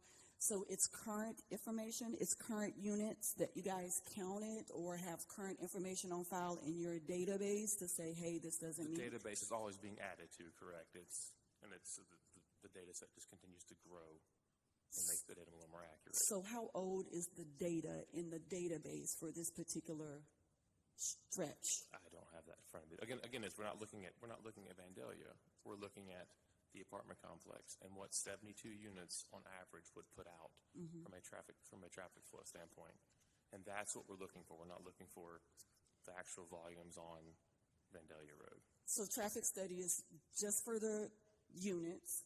It doesn't take into consideration like the number of accidents at that intersection, sight lines, or anything like that? Sight lines are part of the TRC review for the driveway access. They'll have to meet required sight distances for their access points. So this is like the perfect case study zoning for sight lines and water that maybe should have been a high recommendation that went through TRC first. Like, you're coming over a hill. I don't know how many accidents? Probably 10 already this year in that intersection. Thank you, guys. Thank you. Now I'd like to go to the commissioners for comments. There's been a lot of... Just to be clear, you closed the public hearing. Okay, first we will close the public hearing. Then I'd like to hear some comments. I've seen a lot of speaking going on over here. Thank you, Mr. Gilmer. Thank you, Madam Chairman. I understand what the community is saying, but there is a process, and I think our city attorney at each meeting go over what we can and what we can't do, what we can and can't consider. And so that's where we are.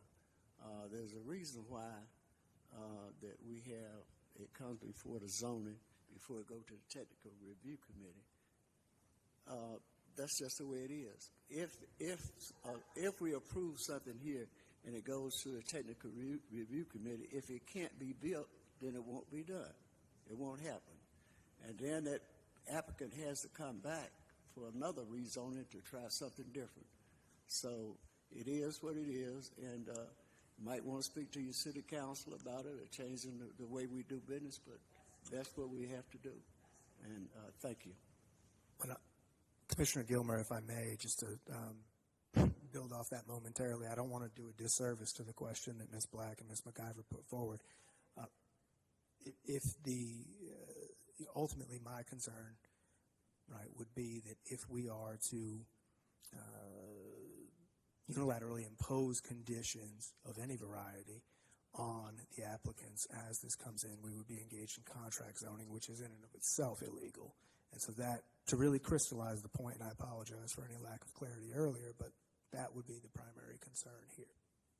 If we back things, turn things around, we'd have to do it for every applicant, so we have to be fair. I mean, we're going into something down the avenue or down the road that I think would be harm to us as a committee and probably to the city. I don't want us to get in no lawsuits or anything either somewhere, so that's what I'm concerned about. That's a condition saying you go to technical review committee first. I mean, I don't think we want to go there. Thank you. Mr. Nichols. I would add, this is Commissioner Nichols, I would add that the example cited by the community member that 106 Vandalia wasn't built, it actually illustrates that the process worked properly. First, the determination was made regarding land use, but then the technical review resulted in a determination that the building couldn't be built. I don't think that's an indication that the process should be changed. It's an indication that the process works the way it should. And I'd like to add something to that. You know, that the terrace at Rocky Knoll, that's 48 units, and there is a pond in the front of it with a fountain, and that is the retention part of that. So that consideration, of course, came much later in a technical review. Chair Magid, I would just gently encourage that we not have folks speaking from the audience. Okay. You've already closed the public hearing, so I just want to clarify. I just wanted to get clarity about that particularly. Okay. I just wanted to say that. Yeah, Mr. Downing, I know had his hand. Mr. Downing. Yes, there's a few things I want to add. I do want to appreciate the developer. I also want to appreciate the citizens who came on tonight, who were very thorough in their analysis. And though I understand the process, and to me, it's just too messy. And there are so many things that regarding the blue streams and all of that. I understand they want the technical review first, and we don't necessarily advocate for that. But looking at the process, and then also the systemic aspects of this neighborhood, and from the CDRM 18, there are some other areas. All of those areas, there are so many things I can list. I'm not going to support it. Not anything against the developer, because you've done a great job with those other properties, but I just think this process has been a bit too messy. And the communication with the citizens of Greensboro, it does matter. Also, our 2040 comprehensive plan matters. But when we look at the fine details and the minutia, those fine details matter. It's just too messy. I cannot approve it.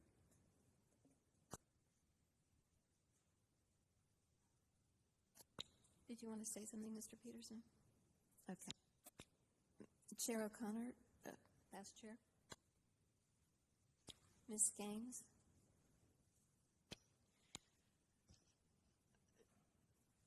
Mr. Nichols made the best point. We do have a process. We are going through that process. We are not engineers.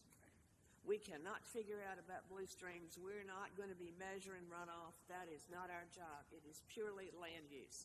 Is this piece of property suited for multifamily? Yes. Is it going to be a location that will be walkable? Yes. It meets all of the plan's conditions, as staff has pointed out. We are following the process. They've come to us to make a land use decision, and the concerns that they have will be met and dealt with at technical review. And as been pointed out, if technical review throws too many issues into the mix that can't be addressed or can't be dealt with, then it won't be built, just like the piece of property across the street. Having it rezoned is not going to hurt anybody. Having it approved is going to provide 84 rooftops in an area that needs housing. So I will be supporting it. Online, Ms. Turner, would you like to speak? No, thank you. Online, Ms. Glass, would you like to speak? No comment. Okay, just wanted to make certain. Madam Chairman, I have additional comment before motion is made. Okay. You can go first. Oh, you go ahead. There's a reason why a lot of properties in neighborhoods are infill, are sitting there because they were hard to develop. And I think most developers that go into a neighborhood trying to do infill, they understand that. There's a reason why it wasn't developed years and years and years ago. It's an infill. And there was problems with the property. So that developer, when he goes in there, he looks at the problem and he determined that he could make it work during this day and time. And so if we think of it in terms of that, I hope that makes sense of what I'm trying to say. You know, there's a reason. If all the land could be developed, it would have been developed. But there's problems with the property, and the developer wants to invest. Well, I won't go that way. But anyway, he sees a way to make it work and provide affordable housing. So I thank you. You gave a great presentation also. You tied it back to the comp plan. I never heard a presentation like that I can remember before. So you did a great job on your presentation. Thank you. And I wanted to say the same thing in terms of his referral to the comprehensive plan, because the comprehensive plan talks about increases of range of choices, and that we're missing middle housing, mid-rise multifamily. I mean, we need more housing. And that's what the Urban General Future Build Use Plan speaks to. This is residential. I think they've considered the setback of the existing, the height. They've reduced the density of the property from 84 units to 72. I think they've considered a fence. This is infill. They're also going to be managing the property as well. And I think that with all of that consideration, from a land use point of view, this is appropriate. And so I will be voting in favor of this.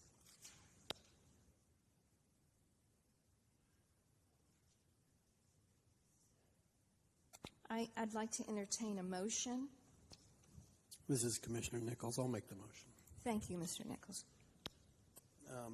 Regarding item Z2412-003, the Greensboro Planning and Zoning Commission believes that its action to recommend approval of the rezoning request for the properties at 414 West Vandalia and 2940 Randleman Road from R3 Residential Single Family -3 to CDRM 18 which is a conditional district residential multifamily 18, to be consistent with the adopted GSO 2040 comprehensive plan and considers the action taken to be reasonable and in the public interest for the following reasons. The request is consistent with the comprehensive plan's future built form map and future land use map in an area of the city that desperately needs the addition of housing to accommodate the affordability crisis that faces the city. The proposed CDRM 18 zoning district, as conditioned, permits uses that fit the context of the surrounding area and limits negative impacts on the adjacent properties. Not perfectly, perhaps, but in a manner that is consistent with the requirements of the location. The request is reasonable due to the size, physical conditions, and other attributes of the area. It will benefit the property owner and surrounding community, and approval is in the public interest. Commissioner Gilmer seconds. Thank you, Mr. Nichols and Mr. Gilmer. All right, so now we're going to vote. I'd like you to besides saying aye, raise your hand as well. So all those in favor, raise your hand. Aye. And online, Ms. Nichols, Ms. Turner. Aye. And Ms. Glass? No. So we have 1, 2, 3, 4, 5, 6. And any opposed? Nay. Nay. Thank you, Mr. Downing. That ends up being 6 to 3. So this constitutes a final action unless an appeal is submitted in writing to the planning department and the appeal fee paid within 10 days. Anyone may file such appeal. All such appeals will be subject to a public hearing at the Tuesday, February 18th, 2025 City Council meeting. All adjoining property owners will be notified of any such appeal. And now we will do the text. I'm sorry, we have No, one we have more. one more. We have one more. Do you want to take a break at this time? Yes, Okay. yes. Let's take a break now. Thank you so much. Recording stopped.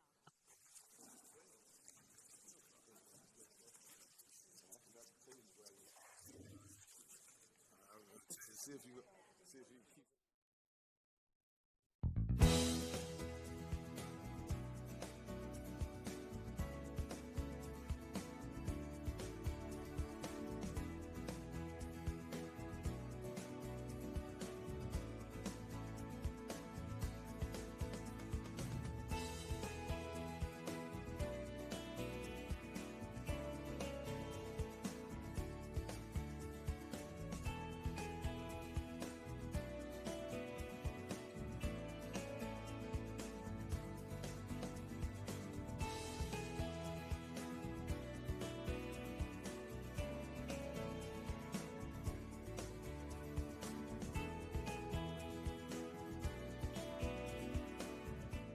Welcome to the barn at Red Dog Farm.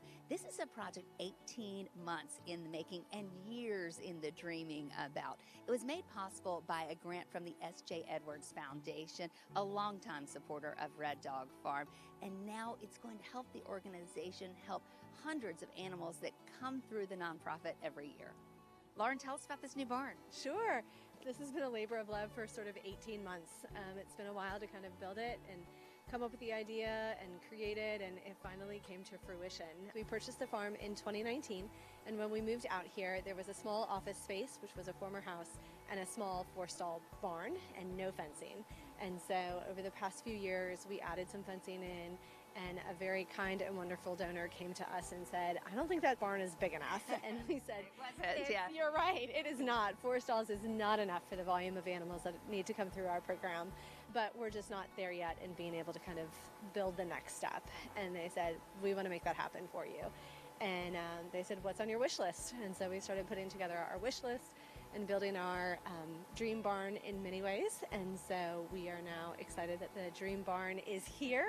and that we've already doubled the number of horses that have come through our program as a result of having the barn. Okay, yeah, let's talk about the need and all the animals that come through here, the types of animals, the number of animals, where they come from, where they go. Yeah, so the animals come to us in a couple of different ways. They either are owner surrenders, they're strays, or they may come to us through, sort of animal shelters or animal control referrals.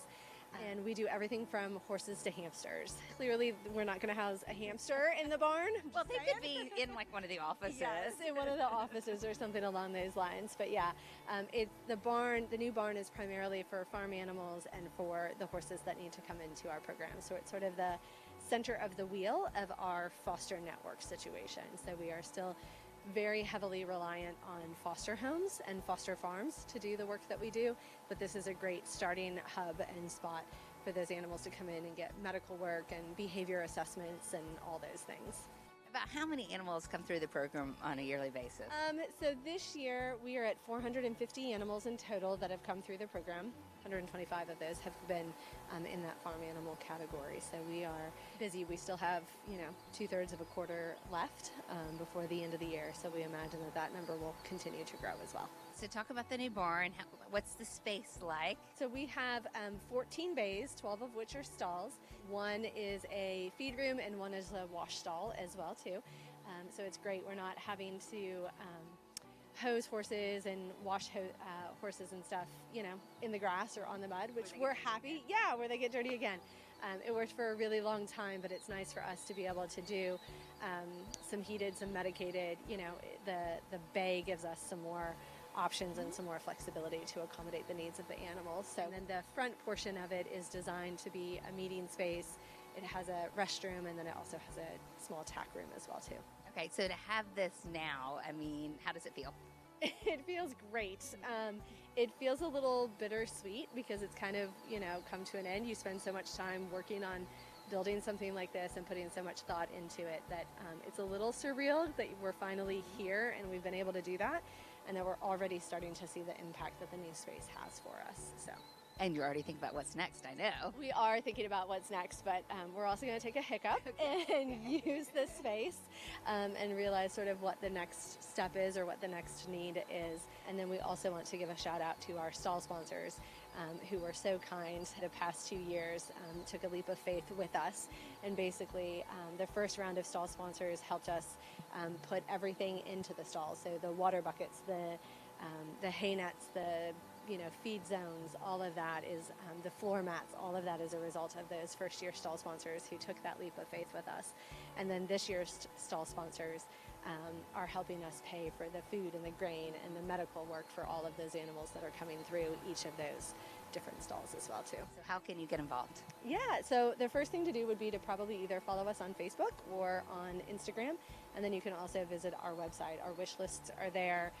You'll see story updates about each of the animals. You can apply to foster, you can apply to adopt, and we do right now have some minimal volunteer opportunities. We're hoping to grow that in 2025, but right now we really needed to kind of focus on the animals.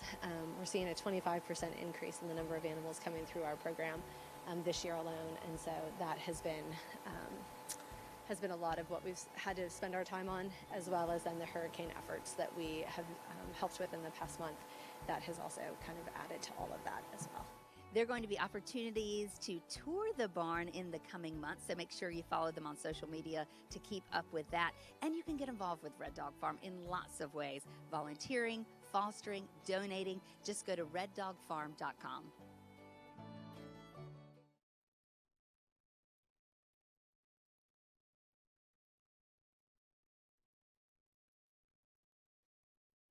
Hello, I'm Greensboro Mayor Nancy Vaughn. Hello, I'm Hot Point Mayor Cyril Jefferson, and together we're working to address gun safety in our communities. More than 500 guns were stolen from homes or vehicles in Greensboro last year. High Point recorded 75 stolen guns in 2023. As a result of these alarming numbers, we are promoting responsible gun ownership. If you own a gun, keep it locked and unloaded. This can reduce the number of unnecessary injuries and deaths. And if you know a gun owner, remind them to keep their firearms locked and unloaded. Do your part to keep your firearms off the street by securely storing them and encourage friends and family to do the same. Remember, secured guns save lives.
So we're going to...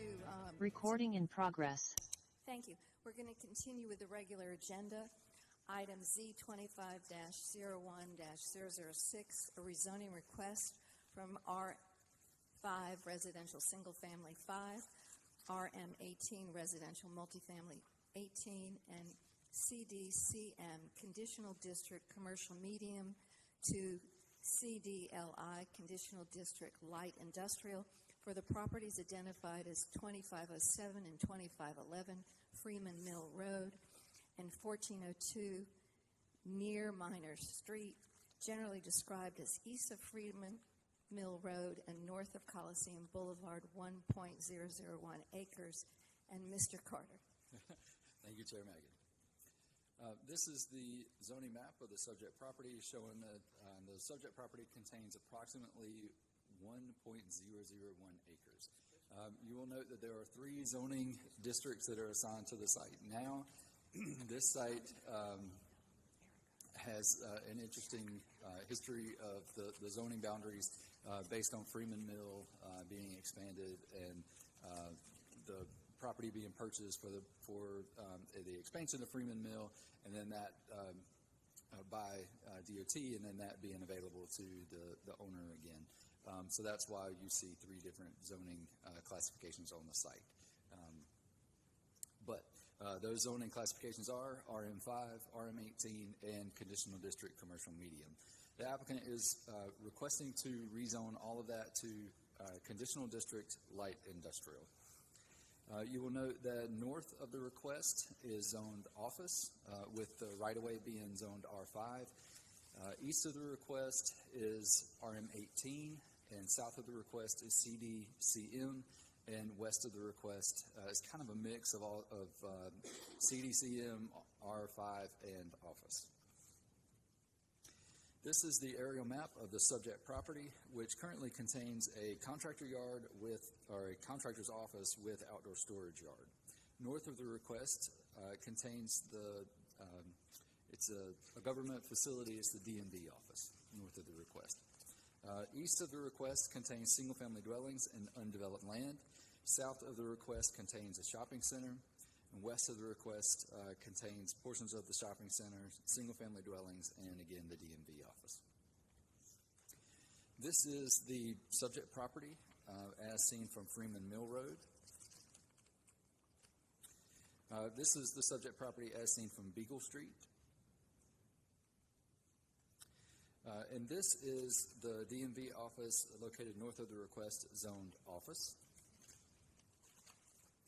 This image shows a single-family dwelling located northeast of the request on Freeman Mill Road, zoned RM18.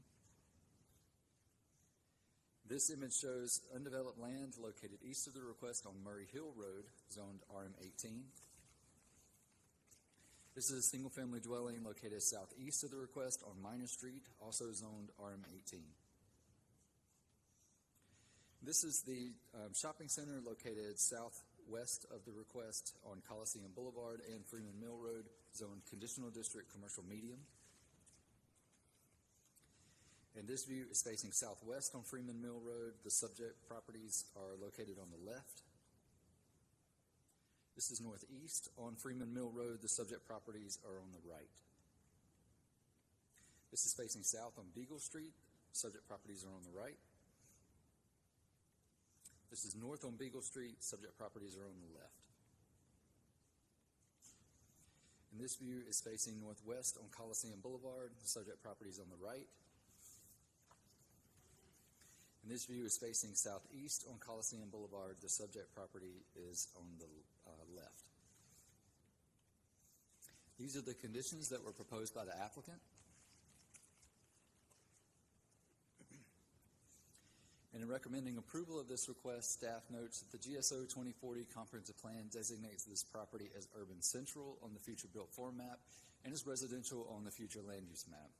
The proposed rezoning request supports the comprehensive plans, filling in our framework goal to arrange land uses for a more vibrant and livable Greensboro, and the prioritizing sustainability goal to build economic resilience, expanding the local economy's ability to withstand and adjust to disruptions and changes at the regional, national, and global scales. The proposed CDLI zoning district as conditioned would allow uses permitted under the LI zoning district, but it also includes conditions that limit negative impacts on the surrounding properties. The request is also reasonable because it is located along a major thoroughfare with quick access to an interstate highway. With that, I can answer any questions that you have. Thank you. Any questions from the commissioners? If the applicant will come forward and give your name and address, please. You have up to 10 minutes.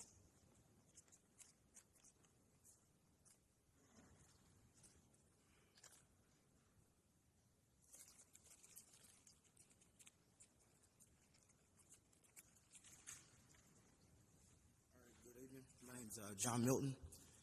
Property 2511 Freeman Mill Road and 2507 Freeman Mill Road, and I don't know the last address, but the ones it's talking about. Is that your address? My personal address? We need your personal Oh, address. sorry, 6301 Cape Wedgwood Circle, Brown Summit. Perfect. Can you move the microphone closer to you or something? Yes, ma'am. That's better. That's better? Thank you Okay, so good much. deal. Thank you All so right. much.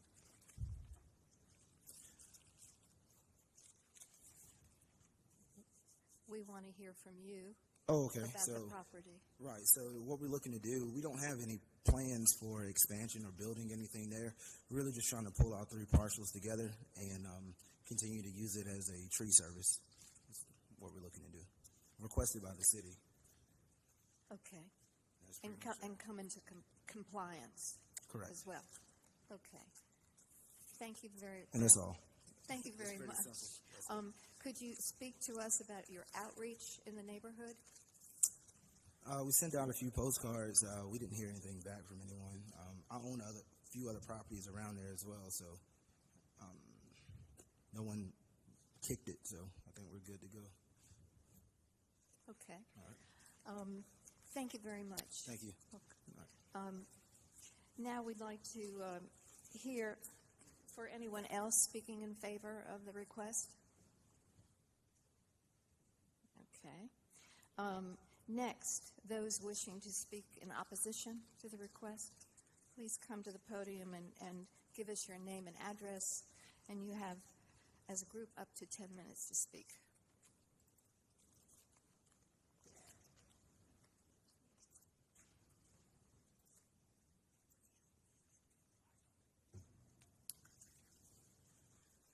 Thank you, Madam Chairwoman. My name is Bob Crumley. Okay. My home address is 5224 Wall Brothers Road, Sophia, North Carolina, 2730350.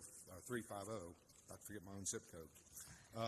However, I own the property. My wife and I own the property directly around the corner beside the Crumley Roberts building there, in which we are in the process of going through technical review after our rezoning to build 16 townhomes there. Members of the commission, I have complained about the operation of this business at this location for a number of years. This is not a tree service. This is, in fact, a green waste recycling yard. As a way of background, you probably surmised by my last name, I'm a lawyer by training. But I also have been a developer, developed properties in Forsyth County, Guilford County, Randolph County, Stokes County. And my brother and I owned a green waste recycling company. Matter of fact, we cleared off about 50 acres here in Greensboro for development up off of Market Street. So I'm very familiar with the process of clearing off land, taking green waste, grinding it up, and turning it into mulch, which is the composting of material. And that's what's going on this location. This location has been used as a composting facility for a number of years in violation of their current zoning. And they desire now to upzone this from a commercial district to a light industrial district and to continue to mulch wood products in an open air environment on this piece of property, this little 1 acre property. I took some pictures for you today as my wife and I were driving by, and I'm like the lady that was here earlier. I don't know how to move from picture to picture. I would contend to you that if this property is to be used, just hit the buttons, I got you. If this property is to be used in the future for the same purpose it is today, it will still be out of compliance under the light industrial development. Under the light industrial development, under your rules, you cannot have a storage yard. On this property, there are at least 4 or 5 untagged vehicles that have been stored here for an extended period of time. On this property, there is construction material stored on this property in open air. On this property, there is the repair of heavy material, heavy machinery being done in the open air, outside. On this property, there is logs being split into firewood using heavy machinery in the open air. None of that is allowed under an LI.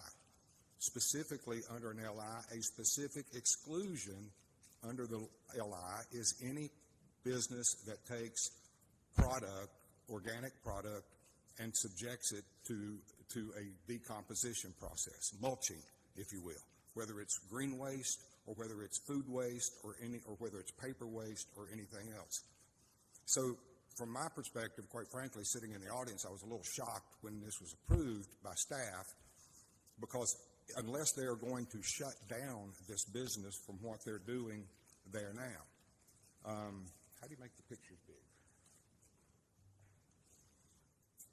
Can we stop the time while we do? There you go. Okay, just scroll it with this. Okay. If you'll notice, this is a block retaining wall. This is commonly used in the mulching industry as a blocking wall. What you do is you put the mulch up against it, and then you have to turn the mulch occasionally because you have to let air get to it. Otherwise, it's going to catch on fire because the internal heat grows up so much. And that's the purpose of this. You can see already, since they put this wall up, the mulch is already almost over the top of the wall. Here's some of the equipment that's stored on the site. Notice this is also, you'll notice on this picture, a light color and dark color. The light color, in all likelihood, represents mulch that was just brought onto this property probably within the last 24 to 48 hours. Having been in this industry, I can tell you that is immature. Down below it is mulch that's been there for a while. It's beginning the decay process, the organic decay process that would go on in a mulch yard. One of the things that should concern this commission is that right there. This is a light industrial next to houses, and that wall is going down. That wall is not stable.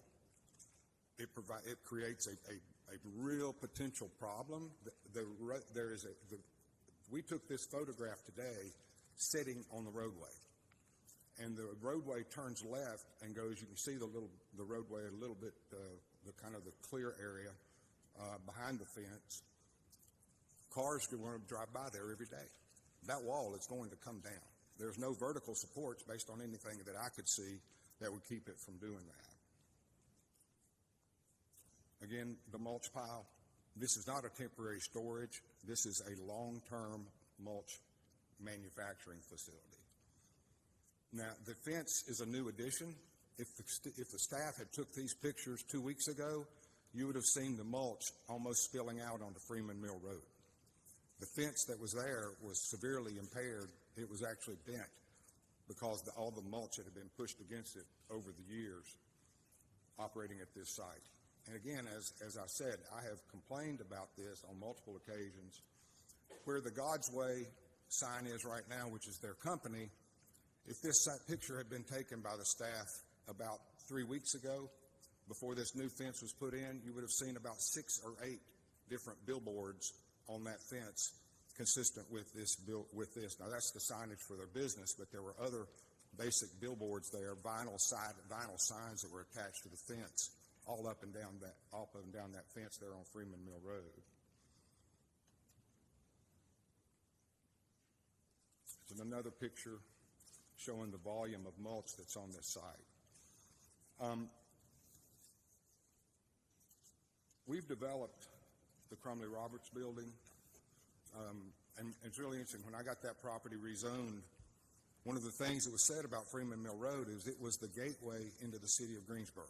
It was the thoroughfare gateway into the city. And it didn't have a gate. The city of Greensboro didn't have a gate. So we hired Jim Gallucci, who is noted on a plaque outside this very room, to design a 3-story gate. As a matter of fact, I called Mr. Gallucci and said, I want you to build me a gate. He said, a gate? And I said, yeah. He said, how big? Like 10, 12 feet? And I said, I want to build a 3-story gate into the city of Greensboro. And he said, that is truly a big gate. And he built it, and it's there. We're getting ready to build these townhomes right around the corner. I'm failed to understand how rezoning a property for somebody who's been out of compliance for a number of years, who is out of compliance today, who dumped another load of mulch in all likelihood on that property today, how that serves as being the entryway into an area where you've got office buildings and residential. I know the commission in the past has turned down retail on Coliseum and near Freeman Mill. I know I rezoned before I got the rezoning for the townhomes. I had some issues in rezoning over for medical even. To allow this rezoning to take place based on what's going there and what is there right now, I think would not be suitable to the neighborhood. It would be against, I think, the thoroughfare, the needs of that thoroughfare and what needs to go in South Greensboro. I don't think this commission would approve this type of development anywhere along Battleground Avenue or any other major thoroughfare in the city to take a property and use it as a green waste recycling center. I think not only should you deny this request, but you should seek very strong enforcement action, particularly regarding that very, very dangerous fence. And I'll be happy to answer any questions. Thank you. Does the commission have any questions for the applicant? Just to be clear, Mr. Crumley, is it your impression that the Greensboro Planning and Zoning Commission has enforcement authority? Oh, no, not the commission itself, but the staff. And the city has, the city's compliance and zoning compliance obviously do. And as I understand that there has been multiple either past attempts and perhaps even some compliance actions being taken now. My point is, if you approve this tonight, if they continue to operate this property as they're operating it right now, you are approving a rezoning for something that is out of compliance. Now, I don't mean out of compliance, not just out of compliance for the existing zoning right now, but under your zoning for an LI, they cannot do on that property what they are doing.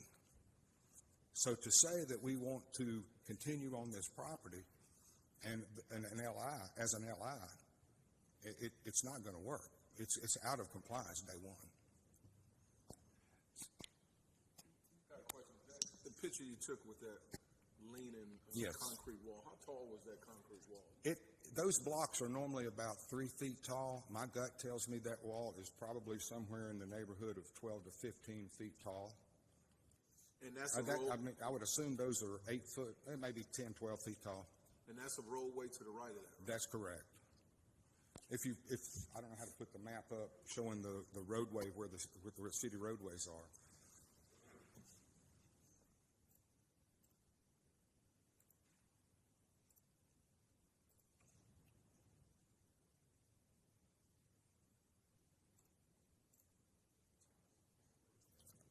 Yeah, that one works. That works.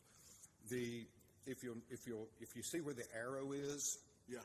all right, come and from the picture, come south to the end there where it curves. Can I put the arrow right here?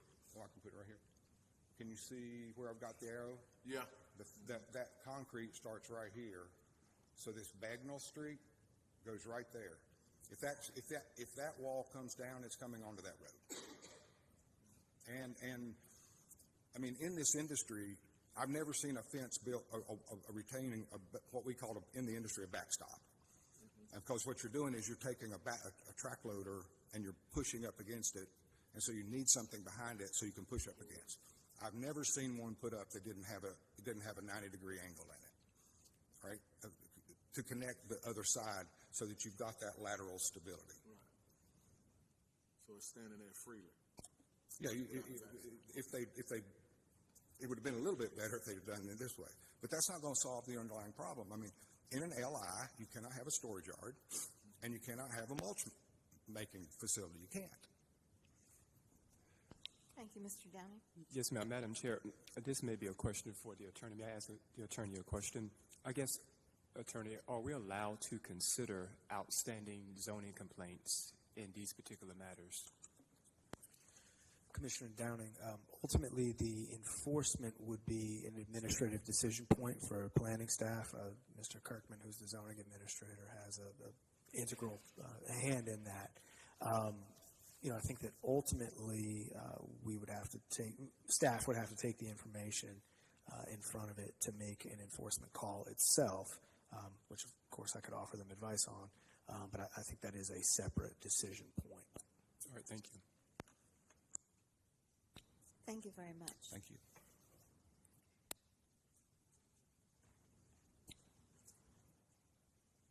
Now we'd like to hear from the applicant. There's no one else that wants to speak in opposition because we have another minute. Okay, so then let's move to the rebuttal time. There's 5 minutes of rebuttal time.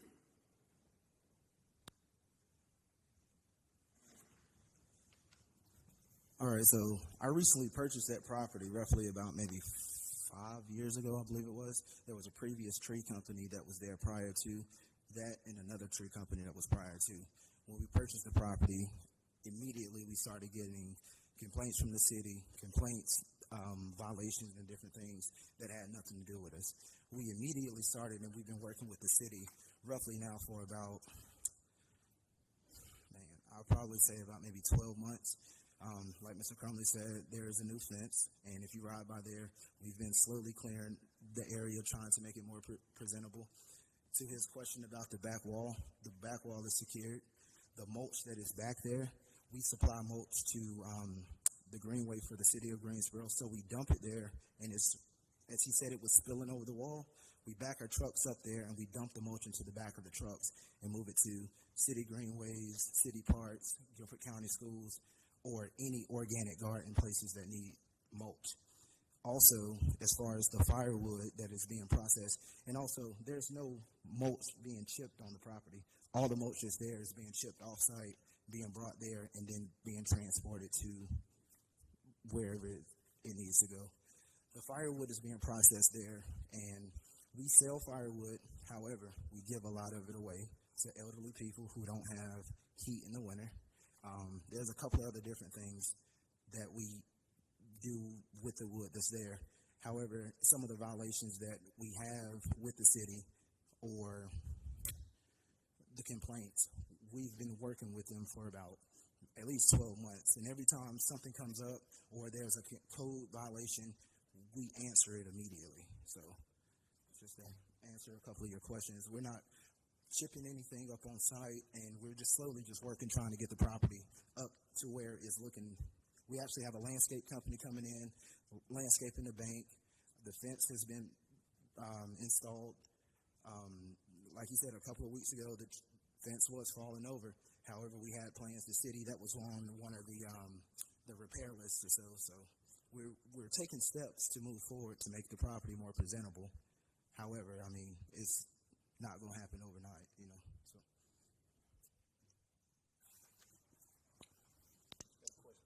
Well, let me ask you this.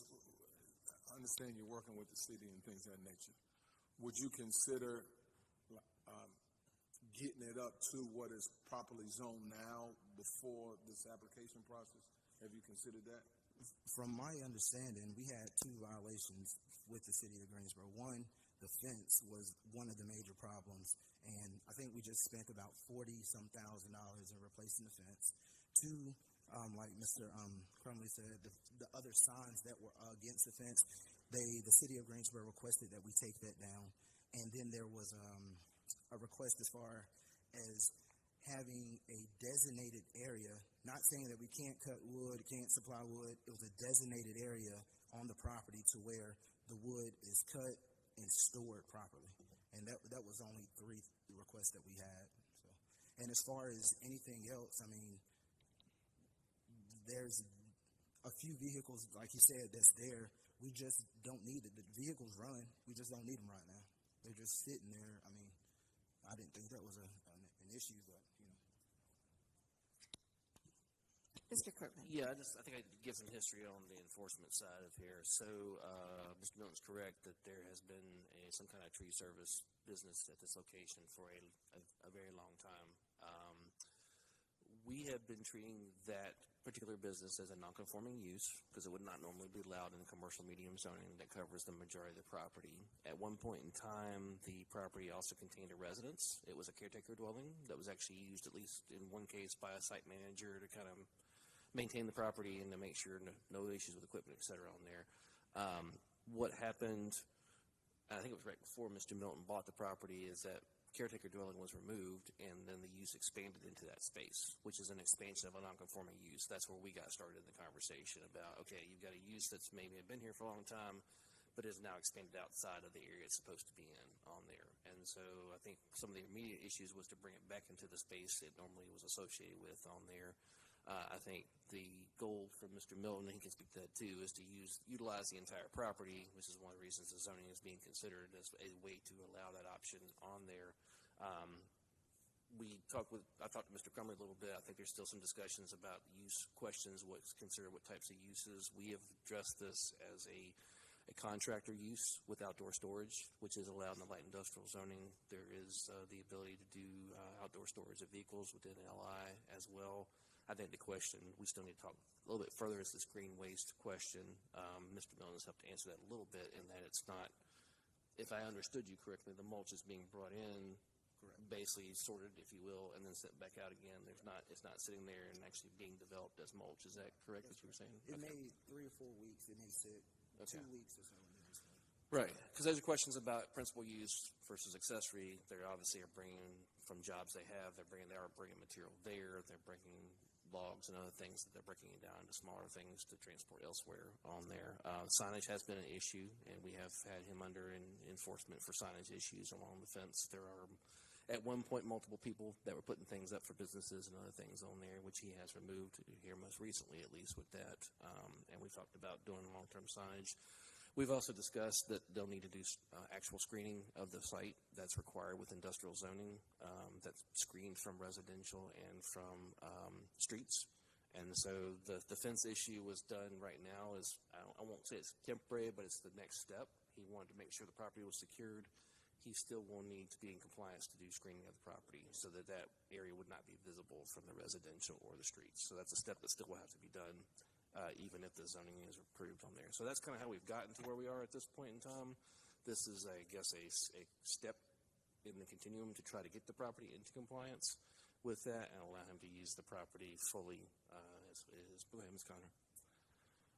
I just want to be clear about what you were saying. Are you saying that for light industrial use and the type of business that he's talking about, that screening, like opaque fencing, would be required? Is that yes? And we mentioned that to Mr. Milton. He had, when the fence came down, he was concerned about making sure the property was secure, which is a fair thing. He has a lot of expensive equipment on there.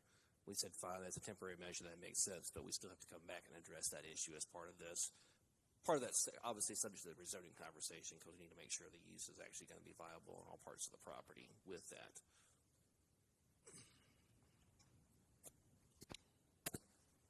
I've had a question. But so the screening is not nowhere to be found as far as condition. That's a development standard in the land development ordinance for outdoor storage. In the LI district, you're supposed to screen those areas from view of both residential zoning as well as public streets. Okay. So that would, okay. Yeah, so it's something we haven't gotten to yet. I mean, we've been talking with him off the last couple of years, and obviously he had a situation. He was concerned about safety of the vehicles, so this was kind of like get a fence back up to make sure there's not going to be damage to the property, et cetera, while this process will continue on. But we still have to address that as part of this conversation. Okay.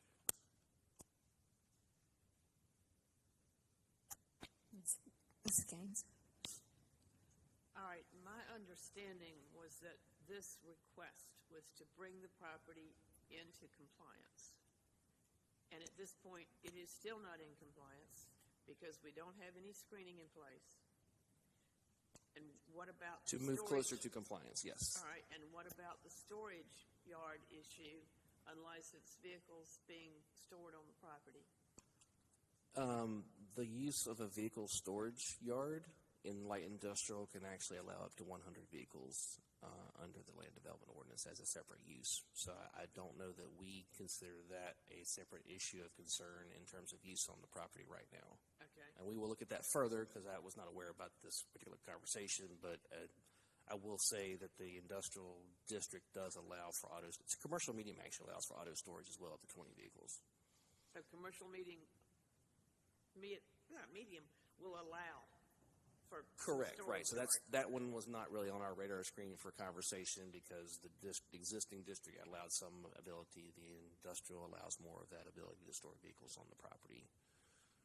Now, what about the green waste recycling? That is one we are still talking through. Based on the conversation with Mr. Crumley, our assessment at the moment is this is a contractor use with outdoor storage and a landscaping and tree business, which is allowed in a light industrial district. That mulching area is effectively, I would say, kind of accessory to those things and not necessarily a separate principal use at this point in time. But we're having further conversations about that.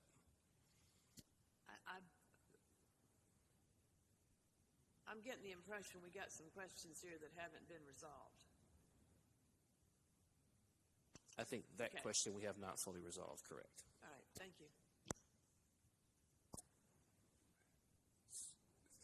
Okay. I'm not sure if I should say this comment right now for later, but I'll just add. Okay, so this is, how can I put it, trying to change it to conditional district light industrial. There are certain areas that we approved back in December, but because this particular applicant's business is on a major corridor, it is considered, I would just say, an eyesore to future development, right? That's what it seems to me. Would it be appropriate to say that the conditions of the applicant have to be met first before a new rezoning, before a new request goes forward? In other words, I'm pretty sure this is a small business, and I know it's costly for, let's say, fencing, but I may be getting in trouble here.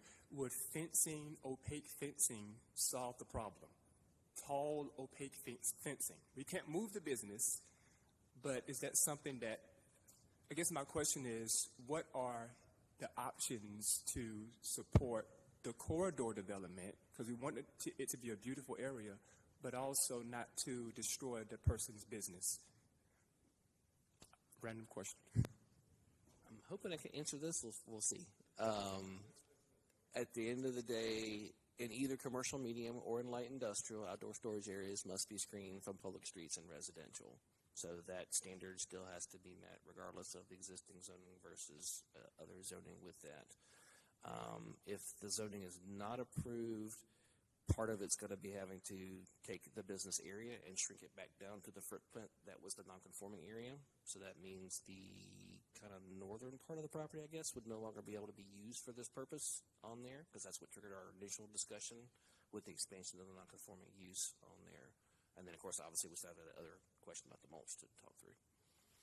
Does that answer your question? Okay.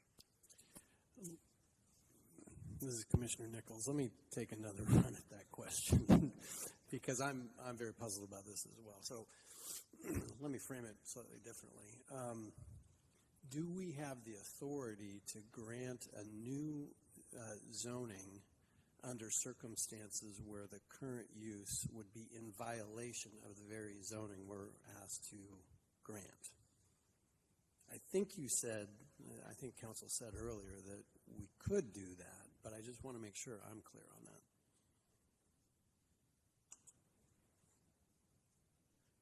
Commissioner Nichols, I just want to make sure I'm clear as well.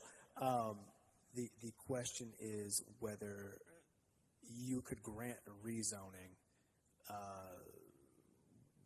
when the resulting zoning would not necessarily be complied with by the property owner. Am I tracking? Not only not be complied with, but is presently not in compliance with the zoning characterization being set. Part of the reason that it's not compliant is because the commercial medium doesn't allow the use.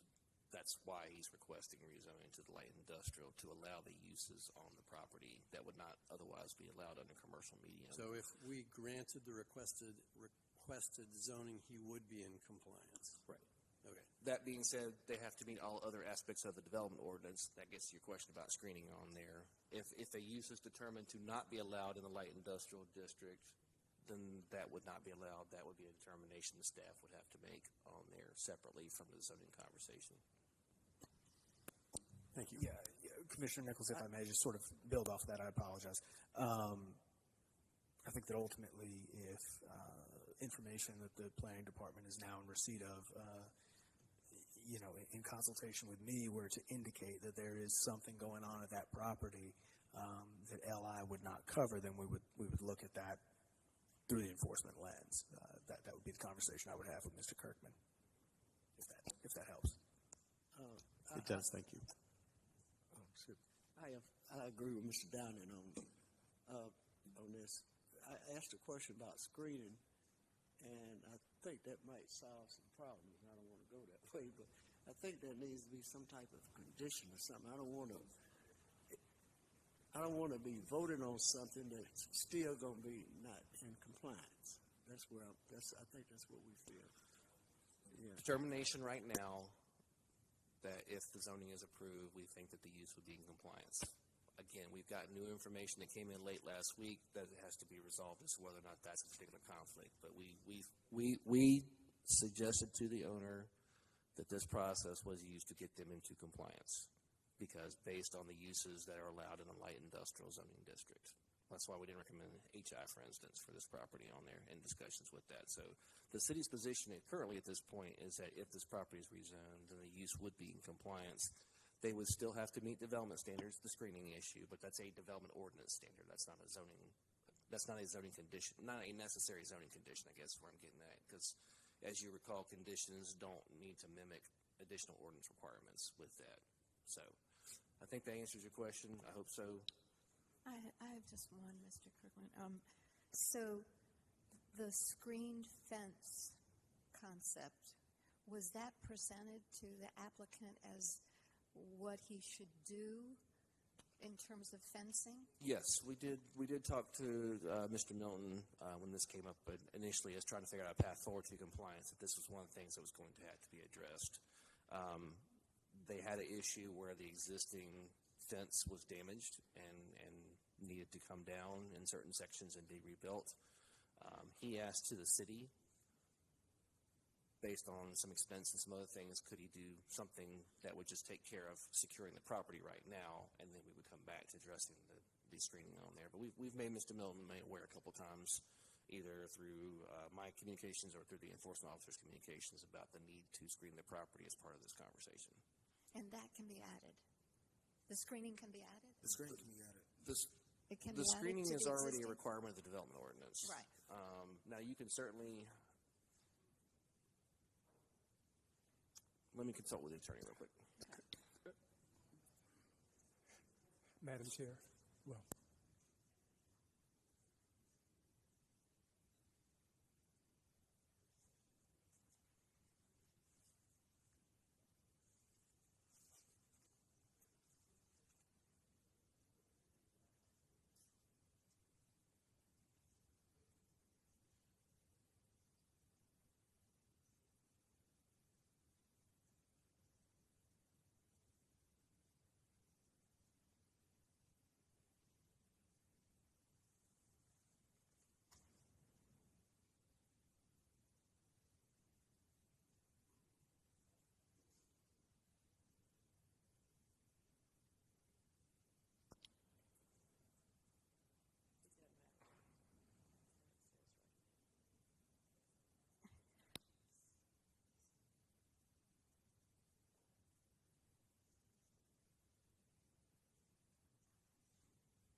Mr.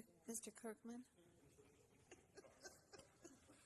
So just, sorry about that, just want to confirm, make sure we're clear about this. I think at the end of the day, it boils down to we have a standard in the development ordinance that requires screening of outdoor storage areas. And so adding a condition, the commission adding a condition doesn't do anything there, because effectively you'd be repeating the standard of the ordinance. That's why I wanted to clarify with the attorney on there with that. So that's still something that has to be accomplished because the ordinance itself requires it, nothing related to the conditional zoning.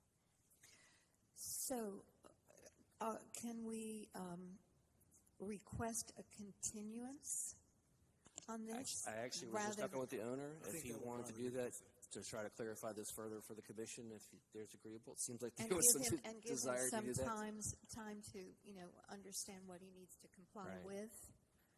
Can we request that?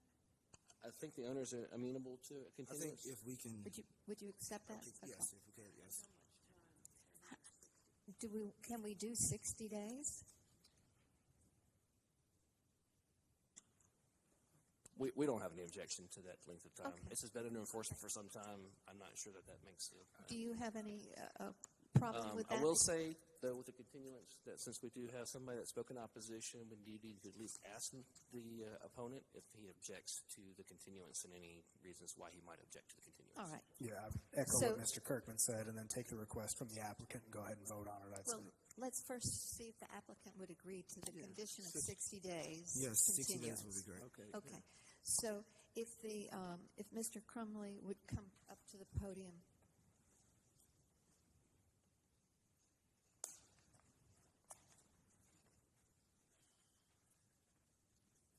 And we need to ask you if you would agree to a continuance 60 days. First, let me say, my heart goes out to him. I'm a small business person too, and I know how hard it is to get a business started and get it going. It's tough, and I get that. And having been in this business and that he's in, I know just how tough that business is. It's very difficult. A couple things have been asked by the city attorney today that I wanted to answer your question real quickly. Yes, I'm more than happy to give 60 days for folks to consider this. What I would like to be considered during that 60 days, a couple of things I would like to be considered in that 60 days is he stated that he takes the mulch, that he goes out to people's house, he cuts up trees, he brings raw mulch, raw green waste to his site, and he keeps it there for a number of weeks, 2, 3, 4, 5, 6, whatever. Well, that is operating a composting facility. There's no way around it. It's specifically excluded in the LI. You cannot operate a composting facility in an LI district. Now, if he had an acre of land somewhere else and dumped it there, and then he brought it there in bags, or he delivered it from there, that's one thing. But anybody, if a landscaper showed up to your house with freshly ground green waste and told you that was mulch, you wouldn't think that was mulch, because mulch is composted. It's matured. Why? Because it gets all the bad stuff out of the mulch. It cooks while it's doing it, and that's what's happening right there. It's undergoing a chemical reaction that turns it from green waste into mulch. And so, you know, I was a county attorney for Randolph County when we started countywide zoning, so I have a little bit of experience with this, and I've done rezonings in 5 central North Carolina counties. This is the first time that I've seen a rezoning attempt where the person is significantly, for a number of years, out of compliance with the existing zoning. Number two, that if they are rezoned, that they will be still operating in violation of the new zoning, right? And so those are things I think the 60 days gives us some time to do. You know, if you're bringing raw mulch onto that land, which you did probably today based on the color, and it's sitting there for multiple weeks, you're operating a composting facility, period. And anybody you could go to A&T, or you could go to UNCG, biology department, A&T's, farm department, and they will tell you the same thing. I hate it for him, but also know that I've invested millions of dollars in that area, and we're getting ready to build 16 townhomes right around the corner. I'm also involved in the potential of developing another 1.5 acres attached to the Crumley Roberts building. And forget the mulch aspect for a second. Do you really want an LI on Freeman Mill Road, right next to Coliseum Boulevard, coming into downtown? There's about 4 acres, 5 acres right next door, I think, to where the new little tiny homes are going. Is that now subject to LI development? I'm not sure that an LI in this area would satisfy. Chair Maggot, if I may, real quick, I apologize, Mr. Crumley. Firstly, you know, I think that the 60 days, giving an opportunity to look at the enforcement component makes sense. So that's a conversation Mr. Kirkman and other planning staff and myself will have. Obviously, just want to remind the commission, the conversation at hand at the moment, I think, is whether or not we're going to continue it. So, just obviously, your meeting to run, Chair Maggot, but just wanted I'm okay with the continuance. We appreciate you, Mr. Crumley. Okay, now I would like to have a motion. Someone make a motion for the continuance with 60 days. And for the commission's record, that would be the March 17th meeting is the 60 days. Thank you, for the March 17th meeting. So we would like to, can I make the motion? Okay, I'll It'll be fine, make the Chair motion. Maggie. That would, I make a item are you ready? C-25-01-006.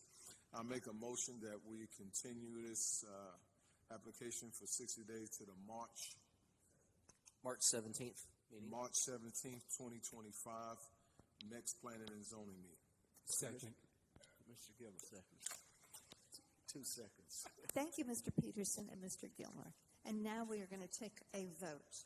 All those in favor, say aye. Aye. Aye. Ms. Glass? Aye. Ms. Turner? Aye. That passes. Thank you so much for your time.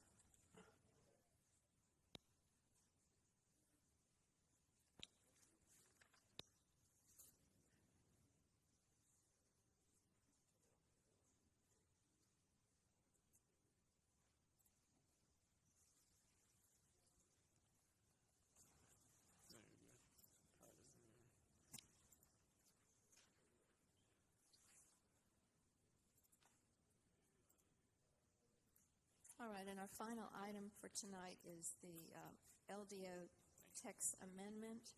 And Christopher Andrews? Yes, ma'am. Thank you. Good evening, Madam Chair and Planning Commissioners. My name is Chris Andrews. I'm the Land Development Division Manager within the Planning Department. I've been before you about 9 months ago for the accessory dwelling unit text amendments, and this will be the second time before you. But I'm excited tonight to present item E1, a proposed text amendment to the Land Development Ordinance related to plan unit development standards.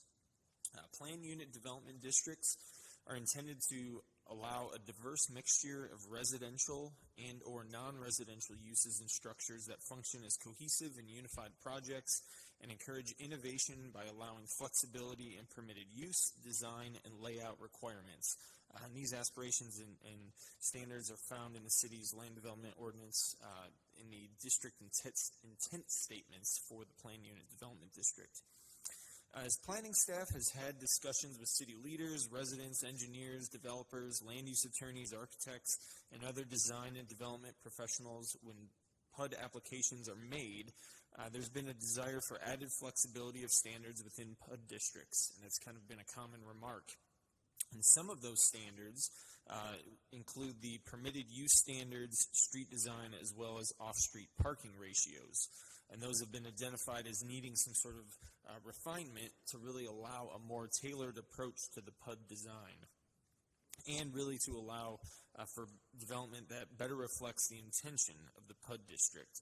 And PUD districts with greater design flexibility can facilitate the creation of great places that are interesting, attractive, and vibrant. And this text amendment is really necessitated tonight by two factors.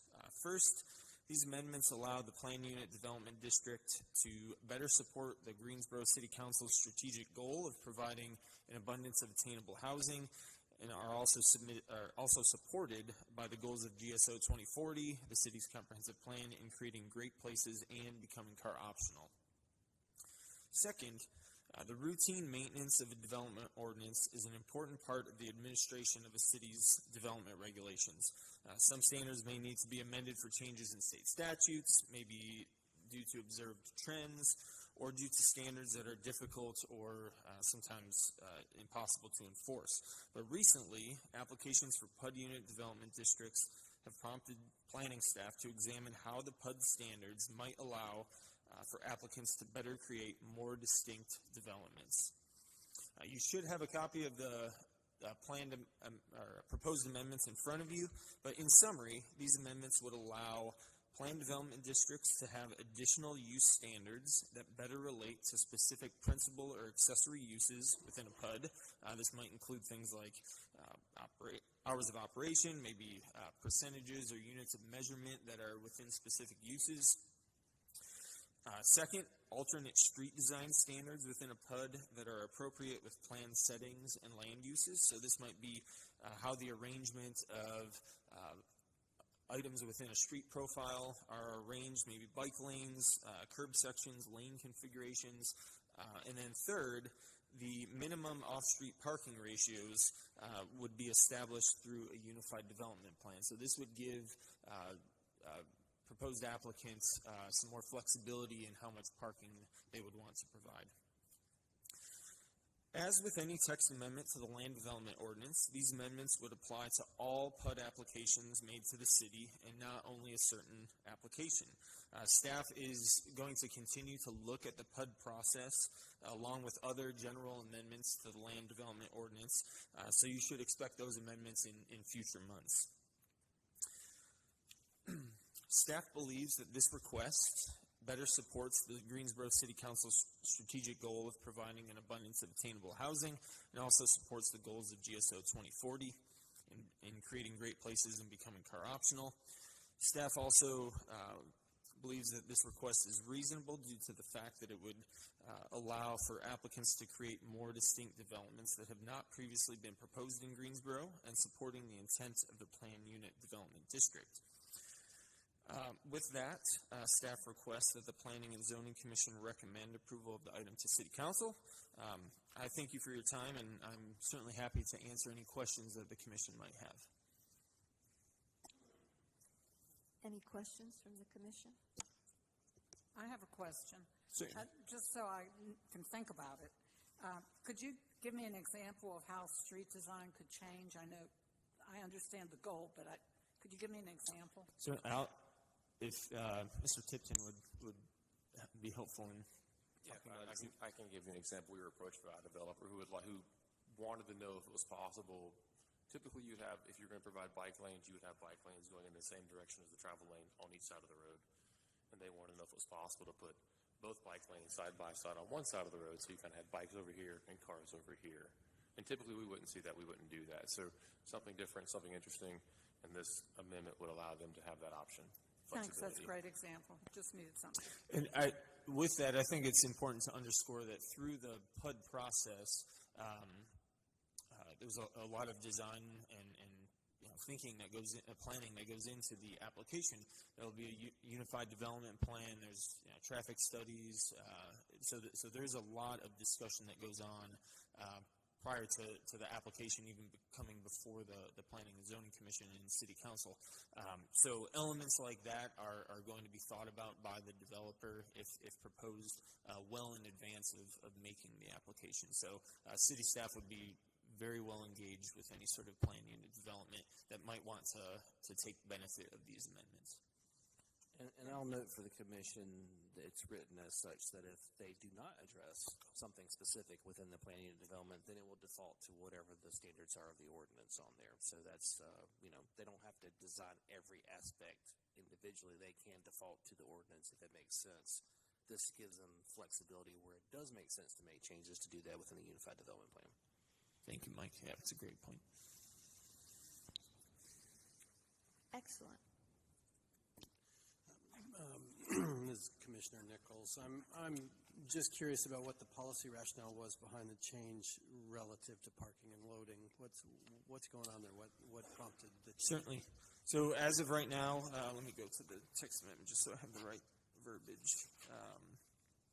Right now, the section for plan unit developments and the standards that go along with it states that off-street parking must be provided in accordance with Article 11, off-street parking and loading. Within that section are parking ratios, minimum parking ratios. So for any proposed use within a PUD, when that application is, when land development application is submitted to the city, staff will take a look at those uses and then have to count how many parking spaces for each particular use. So this would provide some flexibility for a developer to say maybe that's more parking than is viable or needed for this project. So it would give them some flexibility to either say we're not going to be required to provide any parking, or maybe they create a ratio that is less than what the city would otherwise require. Or, like Mike said, Mr. Kirkman said, if they don't provide alternatives, they would still need to provide what's currently in the ordinance. So that added flexibility, thinking about context, we may have PUDs that are kind of self-contained little developments, or you may have a PUD that's close to more of an urban setting. This gives some flexibility for an applicant. Excellent. That's exactly what I was looking for. Thank you. And the PUDs have been changing.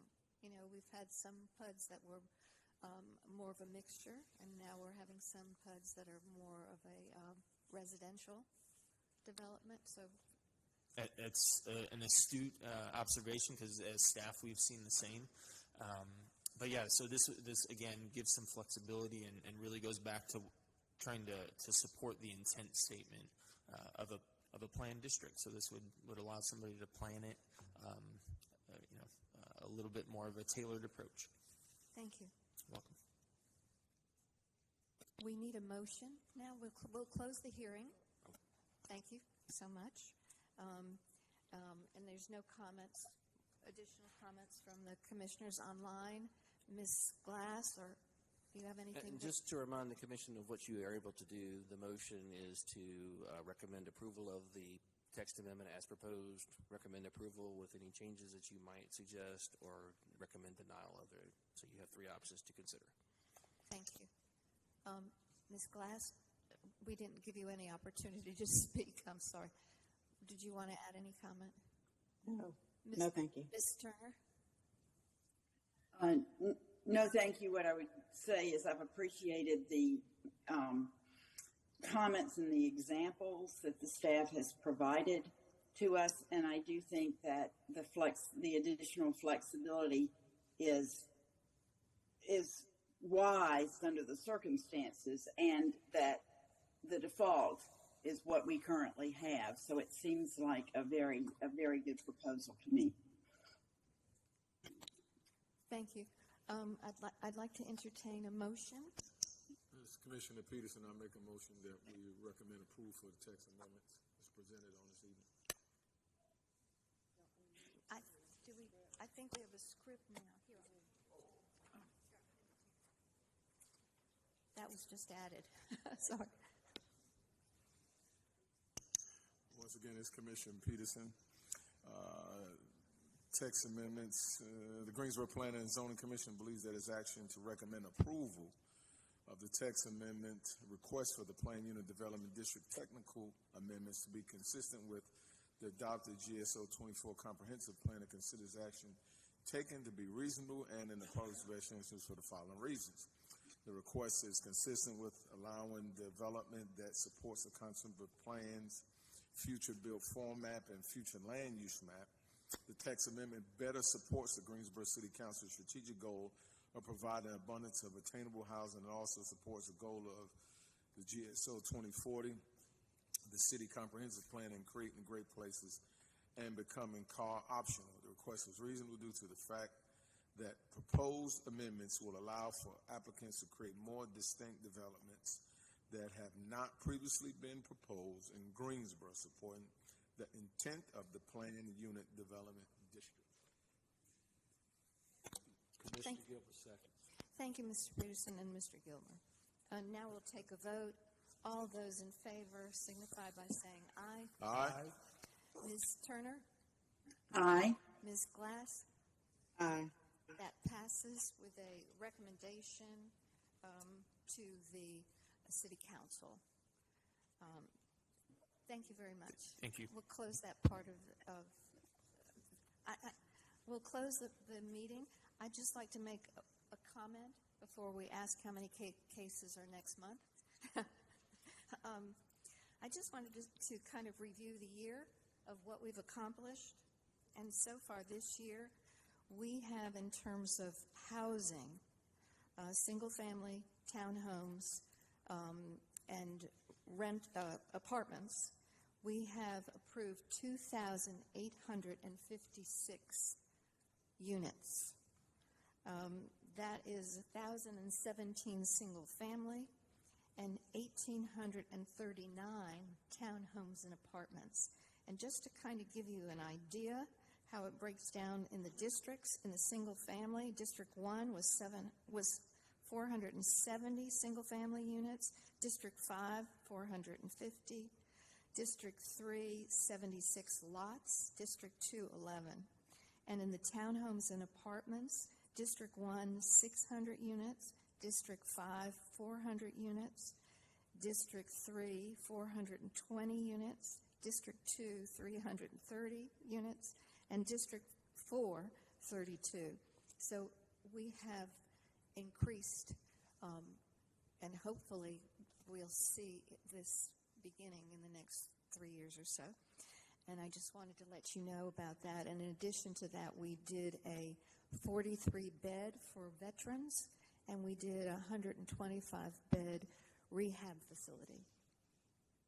So with that, I pass it to you, Mr. Kirkman, and you can tell us For the about standard the next question of, meeting. yes, next meeting, a lot more on the agenda. We have 12 items right now on the agenda. We will follow up with you as far as arrangements for that and confirm that number. I did also want to make sure that you saw in your packet, speaking of affordable housing production, just had a recent report released in our redevelopment areas and some of the successes that are going on there. If you've got questions about a specific redevelopment area or other things, just let me know and I'll get you in touch with that redevelopment planner for those areas.